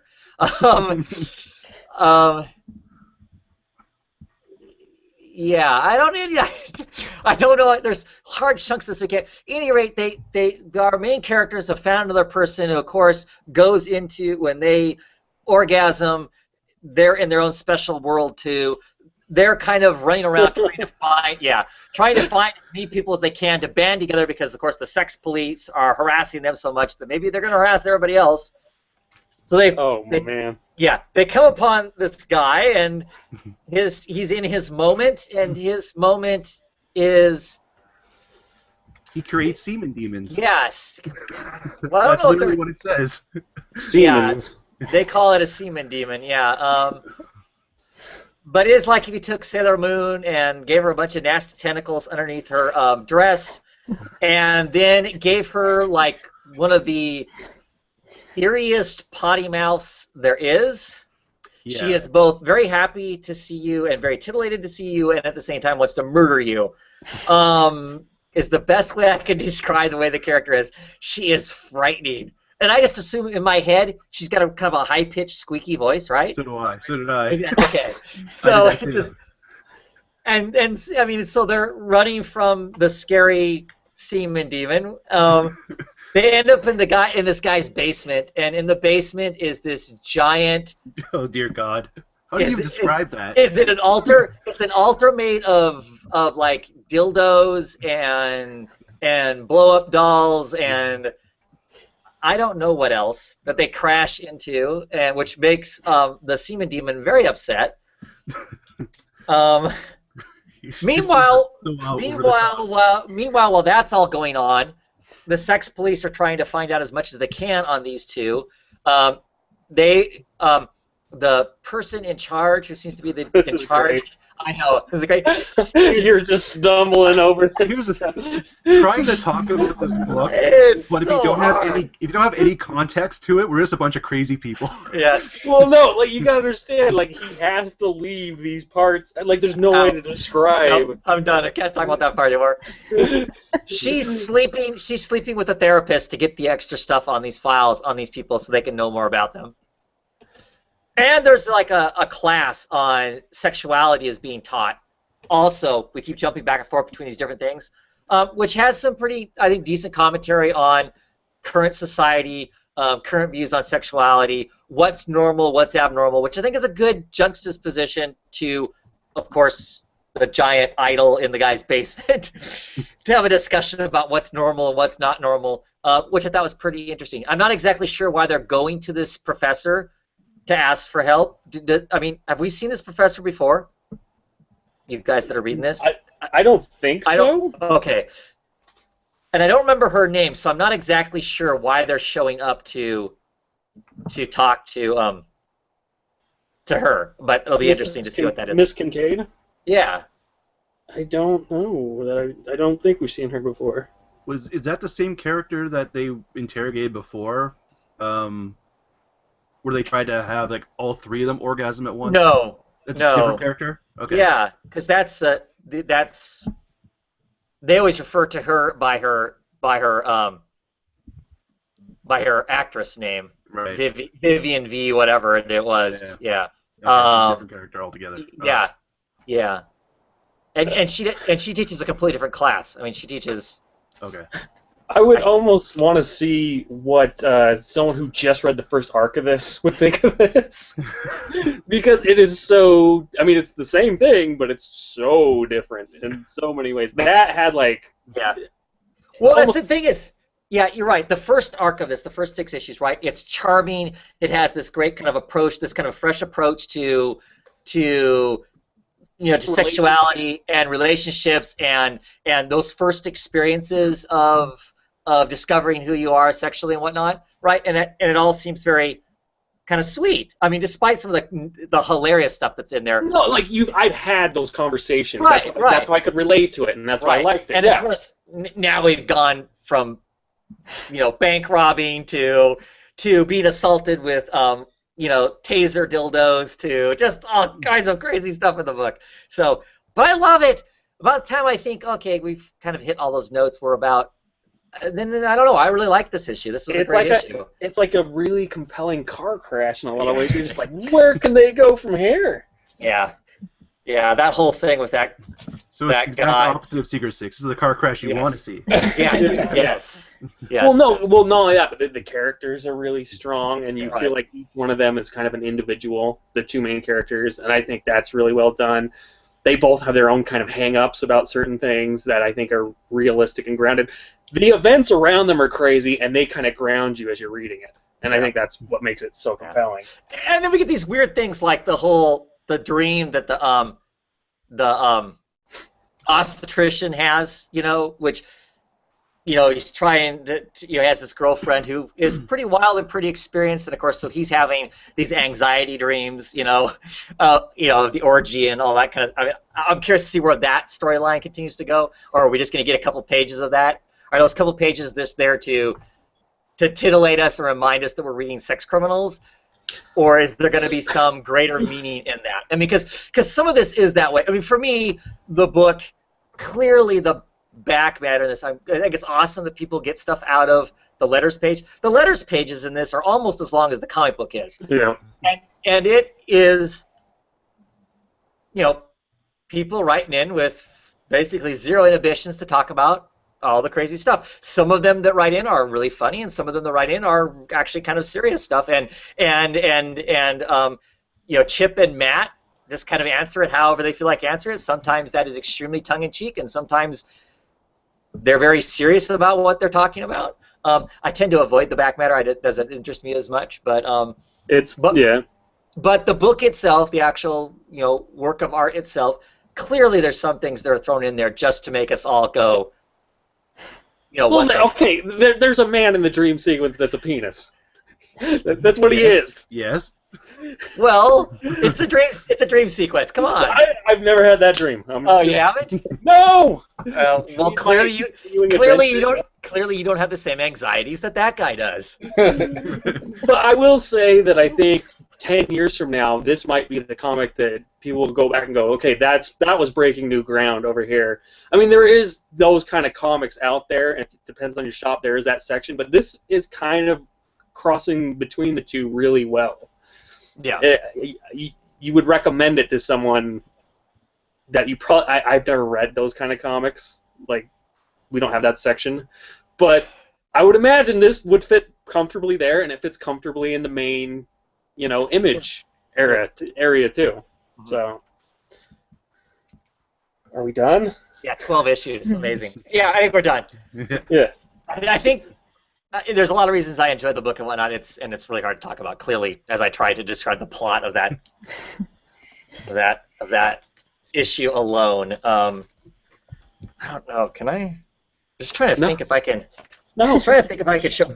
No. Well, see, there. It's what she looks like. That's the top half of her. See, she's all cute and giggly and kind of Sailor Moon-esque and whatnot, and she's all bright and whatnot. Yeah, Sailor. Yeah, never mind. Just say, That made me laugh hysterically, actually. And I'm a fan of puns. Right. And see, sometimes they clearly they draw his male member gone because that's the other thing in here. Susie's like, well, how come I don't have superpowers? Everybody else, when they orgasm, seems to have some special thing happens. She stops time, but everybody stops time. Time stops during this whole moment when it happens. His male member glows in the dark like a lightsaber, which I thought was hilarious when he comments, I'm telling everybody you said it's a lightsaber. That is so nerdy and so funny. Oh, yeah. At any rate. But yeah, that's her looking normal. It gets worse from there, and I don't think I can show any of the... I don't think you can. I really don't think you can. Yeah, I won't. Because the tentacles aren't just tentacles, they're dripping. At any rate. What's next? if we can top that. Anybody? Something that's kind of. Go ahead, please. Go ahead. I don't think anyone else is reading this, but Ufology. Oh. This is issue 5 of 6. I'm really enjoying this series. Just a fun sci-fi kind of story with these two kids in this small town and these weird aliens encounters that are happening, and kind of there's been two stories, kind of like the two kids and what they're dealing with in the present time, and also their parents and their teacher and what they were dealing with in the past with these aliens and how they kind of connect the two time periods and everything. It's just really, really awesome. And the art, I love the art and the coloring. This is like the second and third double spread page with this little fight sequence against this alien who is like this dripping blue guy, and they throw a rock in his head and they pull it out, and he beats him over the head with a bat, and it's just really, really cool. I love the art. Yeah, it's by I always forget, Matthew Fox, and colors by Adam McCalf. Just really, really awesome. I'm really enjoying it. And this issue we find out more about, I don't want to spoil too much because I know some people who are getting intrigued, but this issue, Malcolm, we find out what happened to his mother because his mother disappeared when he was really, really young, and so we find out about that. We see even more aliens and alien spaceships and stuff. So there's this like alien guy who's like this red brain-looking guy, and his ship. I love the design of the aliens and the alien ships and everything. It's just really, really fun, and yeah, I'm just really enjoying it. It's just a lot of fun, and it kind of reminds me of like what's that one movie by Steven Spielberg where they find like that film and it's like the aliens or something? Yeah, it kind of reminds me of that, like a lighter tone, but of that. And I don't know, I'm just really enjoying it, and the art's awesome. So, and this is issue 5 of 6, so the trade should be coming out pretty soon after the 6 issues out. So I would definitely recommend that. I think a lot of people would really enjoy that. I'm curious to see how it ends because I'm always nervous about how Tinian the Fourth, right, closes out a book, right? I was gonna say I was close to picking that up, but I was right after Memetic ended, and I was like, nope. That's what did it for me too. I wasn't excited how that book ended. I'm like, no, I don't want to do another one. Okay, I think this is the first thing I'm reading by him, so that should be interesting. But yeah, I'm enjoying it. He co-writes Constantine also.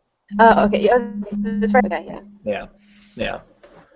But you're right, Brandon. That's exactly what happened, right? We read the Momentic, and it was like, I don't know, and then was a bit nervous to jump on another book of his right after that. So. Yeah. Well, you should read the sequel. Isn't that coming out next month, right? Yeah, Cognitic or something. Yeah, yes. Nope. Not happening. Yeah. No, thank you.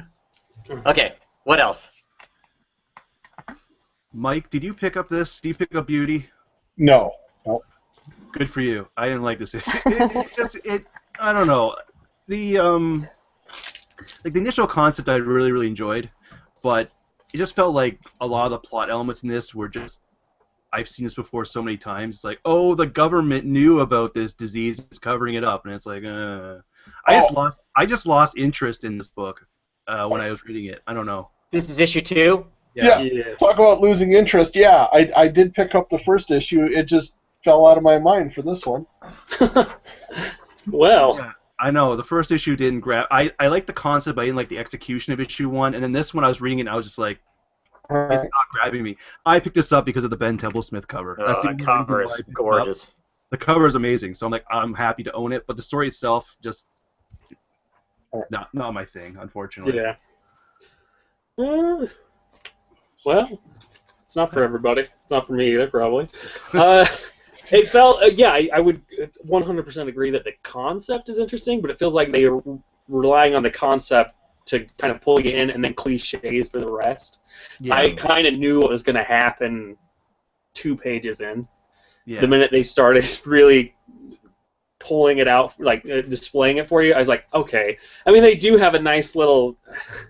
If you've ever seen that GIF of the newsman's head blowing up, there's a nice little homage to that right at the very beginning of this. This guy on live TV just...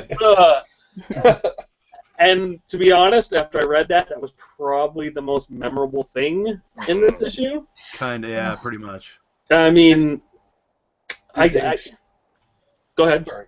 No, I was just going to ask, did they explore the police officer catching the disease and his wife?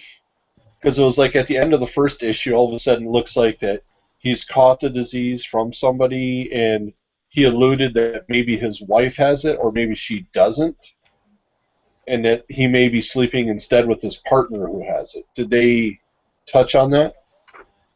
Not, No. All right. not. There's definitely the partner relationship is explored kind of through action. Okay. But the characters don't seem to be. It really seems like this is a good concept. Let's Okay. ride that out, kind of thing. And I would even say that the concept's not really explored well in this issue. I'm going to give it one more issue. I always give a new comic that I'm reading 3 issues, and if it hasn't got me by then, it's done. And I thought the first issue was okay. Yeah. And then this one just didn't follow up and just didn't grab me at all. No. So I'm done now. I'm not picking up the next issue. What? Unless there's an awesome variant again, but I don't think so. Yeah. What else to talk about? Anybody? CDC, you still picking up Southern Cross? I haven't read it yet. Oh, okay. Wow. Continue to love the colors. Ludwig colors in this are awesome. All I'll say is I basically decided I wasn't going to keep you in the book. I'm just waiting for it to be the amount that I've ordered be done. But I love this issue. It's one of those kind of things where sometimes I forget I am reading serialized comics and I can't expect everything to be it's got to tell it over a bunch of comics, not just one kind of a thing. But issue 5, it took issue 5 to get there. But this issue just goes bugwomps. Everything comes to a head. We get all kinds of crazy stuff happen with the gravity engine that's on the ship. There's some more mystical stuff, or I don't know, sci-fi, depending on how you want to interpret what goes on in this issue. It gets really strange, and I really liked it. I really liked this issue. This issue was really enjoyable. This issue made the kind of grind that it felt like the last couple issues for me were worth it.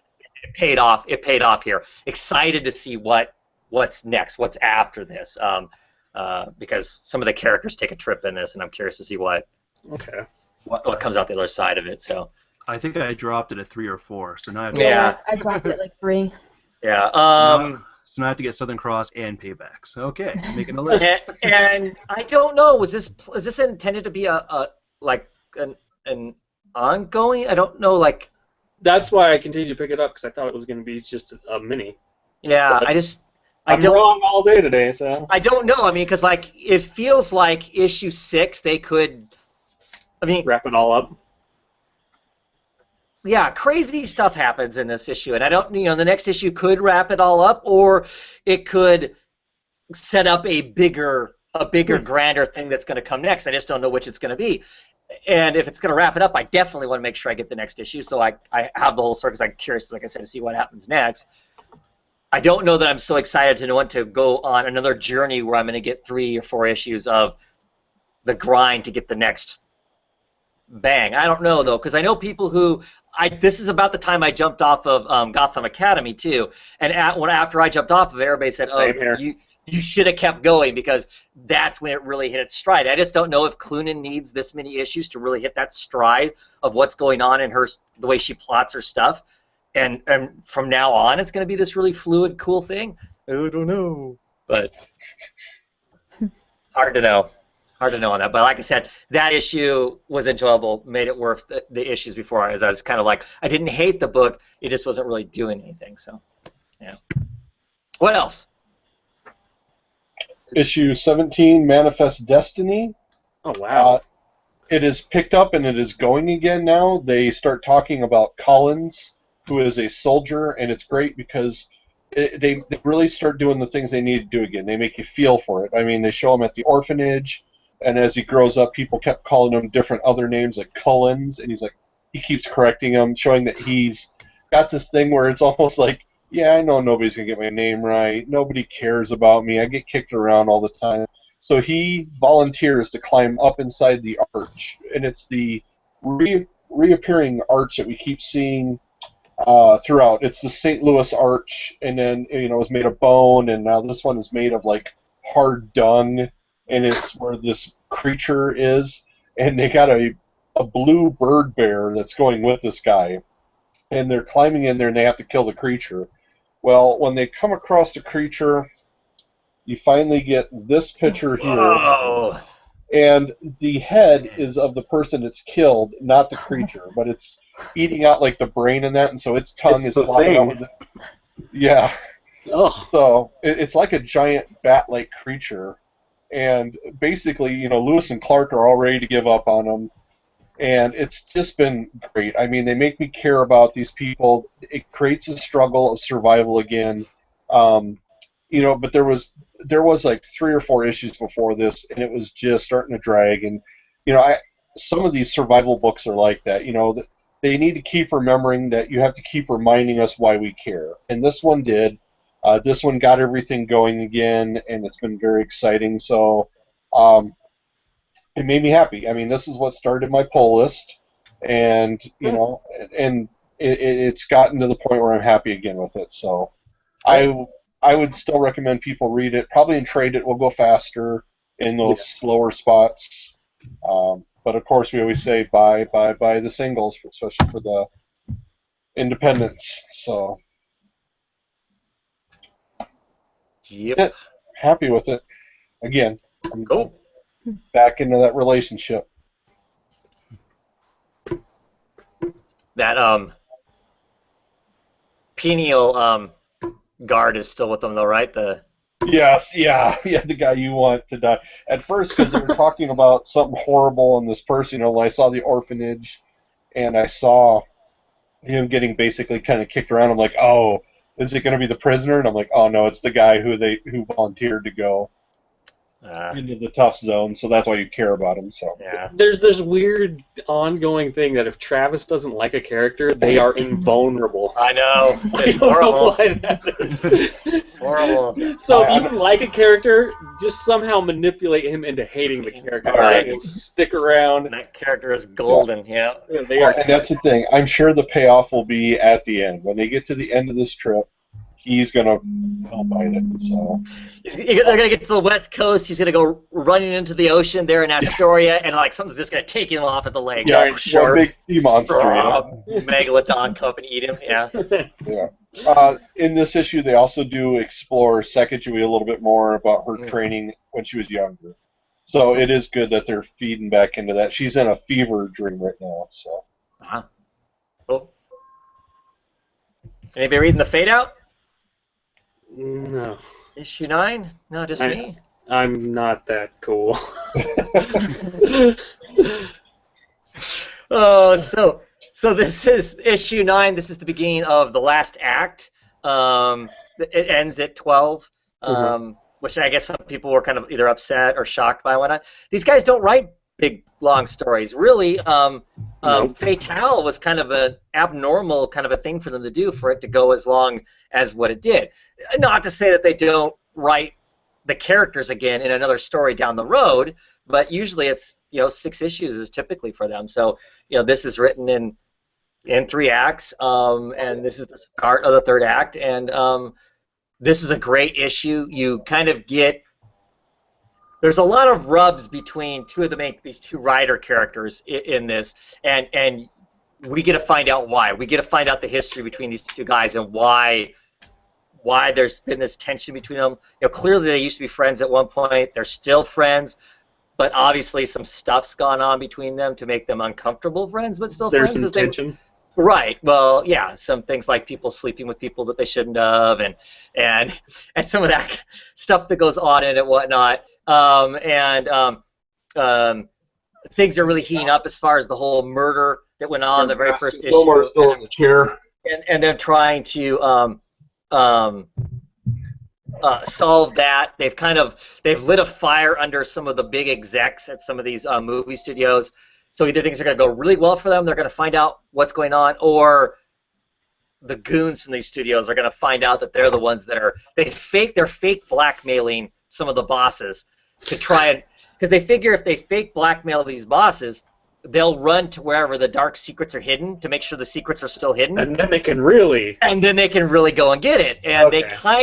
they kind of do that. I mean, they end up, one of the guys, this guy, Gil, he ends up finding some of these dark secrets. And, you know, there's bad stuff's going to happen now. They're going to try and expose these execs. And this is the 1940s, and these execs hire goons that have no problems with, you know, shooting you in the back of the head and bury you out in the desert and no one ever finds you, kind of thing. Old Hollywood. Right. So things are going to go really bad. And the thing is, what they've discovered doesn't even tie back into the murder. They still have this murder to solve. Plus, they're now sitting on this other hotbed of information that is extremely scandalous. Even in the modern era, it's a scandalous thing. It's certainly be scandalous back then. Yeah, so it's a great period piece, and has some great, interesting. Did that have a large break in it, like for a long period of time? I think that's maybe why I dropped it. Is it had like a break in it that I just didn't pick it back up on. I thought it sucked. I don't remember. I think there was a little break. Okay, yeah. I don't remember hating it. I just don't think I picked it up when it came back. Yeah. But yeah, I'm right. I mean, I think this is a perfect way to start the third act out. You have some action, you get some stuff about these characters, get more of a why they're at. They kind of bury the hatchet to a degree, you know, like guys typically do. They punch each other in the face for a while until they get too tired, too drunk, and can't do it anymore. And then they go on. Then they decide they got bigger problems, and let's deal with the bigger problems, kind of a thing. And that's where we got, like I said, we got 4 issues now to, you know, as everything comes to a header, and excited to see how that goes out. So really enjoying it. Great art by, you know, Sean Phillips. And you know, I'm excited. I know I've got this complete story I'm going to get to read. It'll be great. And then I know something else is coming for them because they've got a 5-year deal with Image. So wow, I'll be curious to see what comes next. So you wouldn't want Brubaker to go back to DC with Rucka and anyway. You know what? That's one to do, like, you know, Central or whatever. That is one thing that I think they could recapture the magic. Those guys, I think, could recapture the magic. Whereas, like I said, lots of things I love like that. I get nervous when I talk about redoing it. If those guys were coming back, I'd be all over that. Yeah, I mean, yeah, that's one of those ones where I'd buy all the variant. Like a lot of people do that. I'd be all over that. Anyone reading the fiction besides me? This is the last issue. No. Definitely get the trade, if not. Really cool. I would say, you know, I bashed the Beauty for going cliche. This went cliche, but they had built it up enough with the characters and the relationships of the characters that when it did, I mean, there's this scene where the friend that's kind of turned evil in this universe turns good for a second, and do I need to say more, or can you already spell out, like, you guys need to take me out before I change back? I mean, that scene is in this. And they, you know, it pulls at your heartstrings if you're invested in it enough, but it actually has a happy ending, which bothered me. I did not expect that. I mean, dark things happen, but the two that you're kind of like, I hope those two get together, and you're kind of, oh, okay, all right. But they're all messes. There's no character in here that you're like, this is the one I'm behind. They're all very much.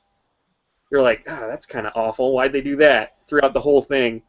It's only 4 issues. I kind of talked about this in an earlier video I made, but essentially what happens is these kids that kind of have messed up parents are all hanging out in this playroom, and they're reading this book, and they can go inside the books, and they have adventures inside the books until one of the friends goes missing while they're doing this. And then so they go through years of psychological evaluations and all that, like, that's not what happened, he disappeared, we don't know what happened. And when they're all grown up, there's 4 of them, another friend goes missing, and they've all kind of moved on and had their own lives, and the 2 that are remaining go, no, we got to do something about this is ridiculous, it's really happened, this is proof of it, and they go in, and that's kind of where the the story happens. And it's only 4 issues, so maybe just get the trade when it comes out. Cool. Also, fun art, fun coloring. Who is that? A Boom Studio? Yeah. Okay. I did my part to advertise it. I think it's good, worth a read.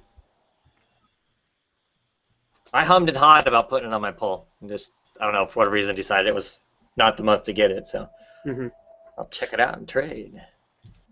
I'm gonna briefly talk about Shudder. I think I'm the only person here that reads Shudder. Still. Yeah. Still. I enjoy it. This issue had a moment in it that I wasn't really sure of. They kind of, in a way, they break the fourth wall in that the main character's tripping on peyote, and she has this moment where she's tripping so much that they literally show the artist's hand drawing her over and over again. And it kind of pans back. I mean, so it was fun, but it's one of those kind of things I always kind of go, I don't know that I don't know that pulls me away from the comic, which then wrecks where I'm at with the book. So those moments never are very happy moments for me. But I'm still really enjoying it. I'm curious to see where the book goes because it's always just kind of going off in some random direction. Our main characters' friends are finally starting to get caught up. I mean, these characters disappeared probably around issue 7. And they're finally getting caught up now to where they're starting to investigate what's happened to Kate and should they go and rescue her and that sort of thing. So kind of interested to see where that part takes out and yeah, I don't know. It's like I said, it's pretty impossible to talk about the book really. Other than I just love it. I love the art and I picked up like the first I think 3 issues and it sounds like it's almost a completely different comic. It is. Because those first 3 issues are, people storming after this girl. You don't know why they're after Kate, really, other than just a bunch of crazy, hired guns are out to get her in one form or another. And now we've gone past. This is why they were trying to get her. This is a large chunk of what her family's like, and now we're dealing with some of the characters that used to be secondary bounty hunter type characters are now becoming more of a focus point because they've acquired one of Kate's siblings, and they've got to get that sibling back. And so she and the alarm clock robot cat, who's missing its head and basically has a trash bag for a head now, are going all sneaky commando to break into this place and rescue one. It's just nuts, It sounds like we're writing a Beatles album. It is. It's kind of it's all over the place. Like I said, I talk with the writer. I'm like, I don't understand how to. I want to talk about your book, but I don't know how to talk about it with anybody. And he's like, oh, it's simple. And he addresses like the things that happen in the very first issue, and then he goes, and then it gets crazy from there. And I go, see, you can't even tell me what's happening in the book. It's my favorite song on Yellow Submarine, the cat with the trash bag head. Right, yeah. Well, okay. You wanted to explain a comic. How about you explain this one? Go ahead. Go right ahead. It's beautiful. Yeah, it's a gorgeous comic, but try and explain it to somebody. Because now we're not just retelling the Odyssey, right? No. Because so to start out with the book was, the first 5 issues was basically telling the beginning of the Odyssey. I mean, if you have any familiarity with the original works, I thought that was I thought that was relatively easy to follow along. It kind of hit the high points of a lot of that. Gender bend some of it and whatnot, so it made it interesting, but not so confusing that you wouldn't know what's going on. Last issue I was fine with too. This issue I'm gonna have to read it a couple more times because this is the first issue. This is the first issue that lost me on. I'm not sure what it's referencing, and part of what makes it either easy or hard to read is understanding what it's referencing. Because now Matt's kind of gone off and taken, like the Rime of the Ancient Mariner and a few other stories and kind of blended them all together along with the Odyssey, and it's really becoming its own thing. And so this issue, like I said, I flipped through it and I'm like, wow, this is really pretty. But I have to admit, I read this one towards the end of reading about 19 comics. And so, yes. And so it was starting to all kind of blur together. So I know I'm going to have to read it again to understand what's going on. Because it's written it's written in a particular form. I mean, it's written traditionally, kind of like the Odyssey's written, and so it's. I don't want to say it's hard, but it's not easy either. It's a heavier read for a comic, for sure. Yeah, it's art. I mean, it's art. But I mean, if you look at stuff like, look at that paneling, look at the coloring, that's just amazing. Yeah, Christian Ward is his own thing. He really is. He has his own style, his own, the way he the way the color stuff. It's so rich. I think it's worth it just for the art. But yeah, this issue was wow. Was a bit challenging to know what was going on. Yeah, it's weird because I like it. It's not turning me off the book at all, but I'm up for the challenge. I mean, I guess that's it. I've enjoyed it a lot so far. Up for the challenge to see what it is, but hopefully I get more out of it the second reading, for sure. Anything else? Any books you want to talk about? I have a few more, but I don't feel the need to talk about them. Well, we'll talk about this briefly. I picked up the latest issue of Island. This is issue number 3. Yeah. I didn't realize you were getting that. Yeah, I really enjoy it. I found the first full story. I mean, there's some stuff at the beginning. There's always some art at the beginning of it that's kind of trippy, that tells its own thing. That was all cool and fine. Yeah. I found the first full story in here. It's called Ancestor. Okay, yeah. I don't have it right here, right? But I have it. It's the one where they have the stuff floating around their face. It's like they're constantly logged into, they all have the Ethernet in their head so they can attach. This is a popular thought, isn't it? Having some hardware in our heads so we can be in touch with the internet all the time. So basically, you walk around with Google on hand, so you can, know everything about everything as you see it, and you can run software so you can mix drinks better. This guy has anxiety, so he has a software program that he runs that helps talk him down from his anxiety. I found this story really bothered me. Well, it hits close to home. Right. It was almost suffocating. That stuff flying around their faces to me felt suffocating. The idea of, I like my internet, don't get me wrong, but that just that was super symbolic. Well, I almost, when it said that, I thought of the ASMR videos. When it was I was like, yeah, there you go. Yeah. By the way, for those that don't know that, there's the whole genre on YouTube. I'm sure everyone does, but that's for people with anxiety. That whole thing on YouTube, but it's so intrusive in that, and I think it's kind of manifested a little realistically there. Yeah, but in this story, they get together. They're going to a party. The party's out in the sticks where there is no service. The service is blocked. So you get to the house, and suddenly something you rely on. And it's like, well, no, a lot of you can probably relate if you go on a trip and you forget your phone at home. So you don't have all that stuff there on hand. At any rate, so they're there, and so they're trying to adjust to not, they look at a piece of art and they don't know everything about the piece of art. They actually have to think about it for themselves, kind of stuff. One of the guys in this group is really bothered by the fact they have no service. He's gone, hey, we're locked in. All the doors are locked, they find out. And he's just got this kind of creepy feeling about it. I don't know. That story kind of, I liked it, but it bugged me too. It kind of put me on edge. It's like, oh, I don't, something about that. It was a good Twilight Zone episode, I felt like, to be blatantly honest. I was like, all right, I'm all in on that. Yeah. But that's good. That's good. We should have those kind of challenging stories. I think you're saying that. Yeah, definitely. Like I said, it was a good story. I'm saying it emotionally. I went, ooh. By the time I was done reading it, it was. I can't remember what the name of this one is. It had some interesting art in it. It's about relationships. I'm not sure exactly what's going on. I enjoyed it just because it's different. I know it's the kind of thing where this is closer to independent work. It's not your traditional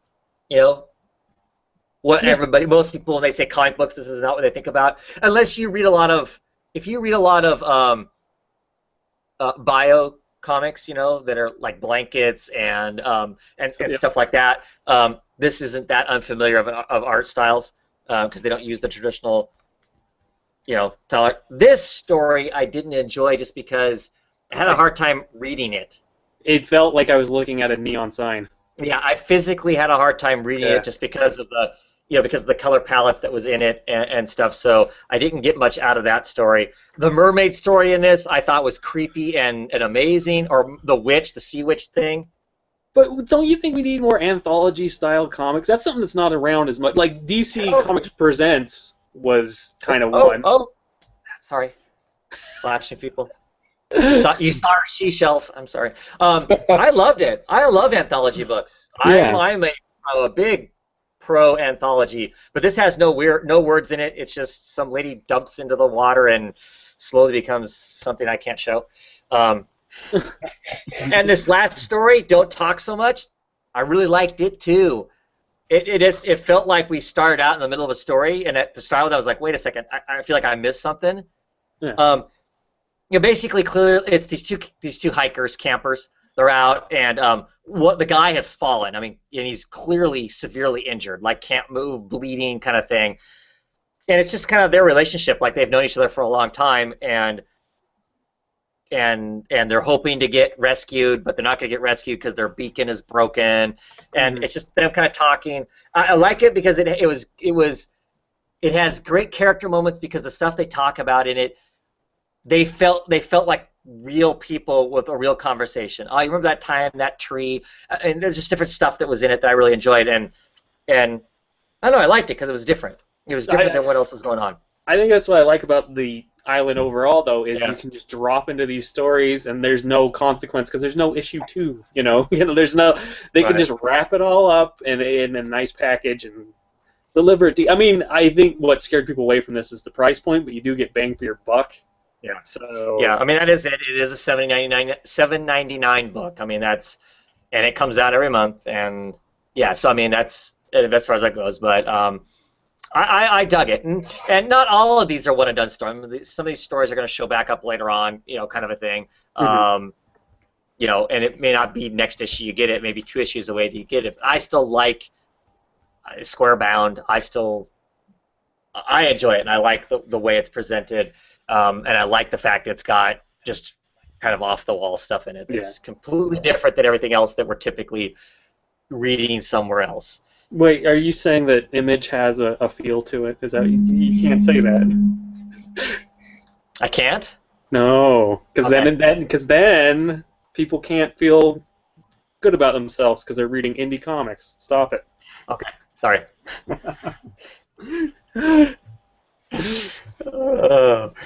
Yeah. Little social criticism there. Anyway. Yeah, okay. Any other independent books you want to talk about? No? Okay. Any news that falls into the kind of independent realm? I didn't see anything. Yeah, I didn't either. No sudden movies or anything like that. Well, you talked about the Skybound thing. For those that watch Walking Dead regularly, does the Skybound thing appear at the end of that? Because I'm noticing on Fear the Walking Dead, it's really prominent at the end there. Well, actually, you know what? I guess I don't know. I don't remember. I'm trying to think. Last year did it. It is certainly in Fear the Walking Dead. Yeah, it's like, oh! It's boom! Yeah. And so I'm wondering if he has more ownership in this than maybe... But, because the Walking Dead was I don't know. I have that first issue. Was it Skybound from the get-go, or did he eventually launch Skybound? I don't know. I don't know. That's an interesting question. I don't know that. I don't know. Because it was such a different thing. The company was different, even. Yeah. Walking Dead #1, that was a long time ago. Yeah. The company's evolved into a whole, thing it wasn't back then. So it's so. I think back when that #1 came out and how that shelf was full, no one picked it up. Yeah. Anyway, but yeah, I was just wondering if he has more ownership in this one. If you're watching Fear the Walking Dead, it has a much different pace and everything. So I was wondering if this is more of his he has more control in that than maybe the main show. I noticed that they still give credit to the original creators on the original Walking Dead, even though clearly those guys aren't on this, and they aren't even on the current book. Nor are they. I mean, I know there was some bumping of elbows and stuff there as far as who was getting paid what. And so I thought it was curious that even though Fear the Walking Dead isn't The Walking Dead, those original creator people are still, Kirkman's still giving them credit. The original artist and whatnot. So it seems to be. I think the original artist has the problem, and Kirkman's more cool with him than vice versa. Yeah. Could be. Anyway, that was just random. I don't think there is any news. No. Okay. Well, I think that's it for the night. Thanks, you guys, for coming in and talking books with me. I now have 2 or 3 books I need to go pick up from the chain store that I wouldn't have picked up otherwise, so excited about that. One of the beautiful things about YouTube and these videos and whatnot and talking books is I find out more awesome books, but then my wallet cries because I find more awesome books. So, yeah. Anyway, thanks you guys for being here. Thanks for everybody who watched tonight, and those of you who comment. For some reason, some of my comments are making through tonight, more so than usual, so thank you guys for commenting. Ryan, he does lots of the commenting. Appreciate you commenting and talking books with us. We'll be back next week with more books. I have a clue what's coming out next week, but the new Wild's End mini comes out next week. Starts. Oh yeah. I'm excited for that. I'm looking forward to that, yeah. Yeah, that'll be fun. That's what I'm looking forward to. Weird World comes out? Okay, let's talk what's coming out next week. What else is coming out next week? Wolf #3. That's the only new book I'm picking up. Wolf? What? Yeah. What's coming out? Wolf #3. Okay. Yeah. That's going to be... I think I'm going to pick up some Starve back issues because Wolf is the only new book I'm picking up, and a one-book haul seems really sad to me. No! But you know what? You're healthier, actually, than a lot of us. A lot of us are like, oh, I got 20 books this week. You're healthier. So the question is, do I pick up Nameless #5? I don't know. Wow, it's been a hell of a break, huh? Oh, that's coming out? Yeah. All right.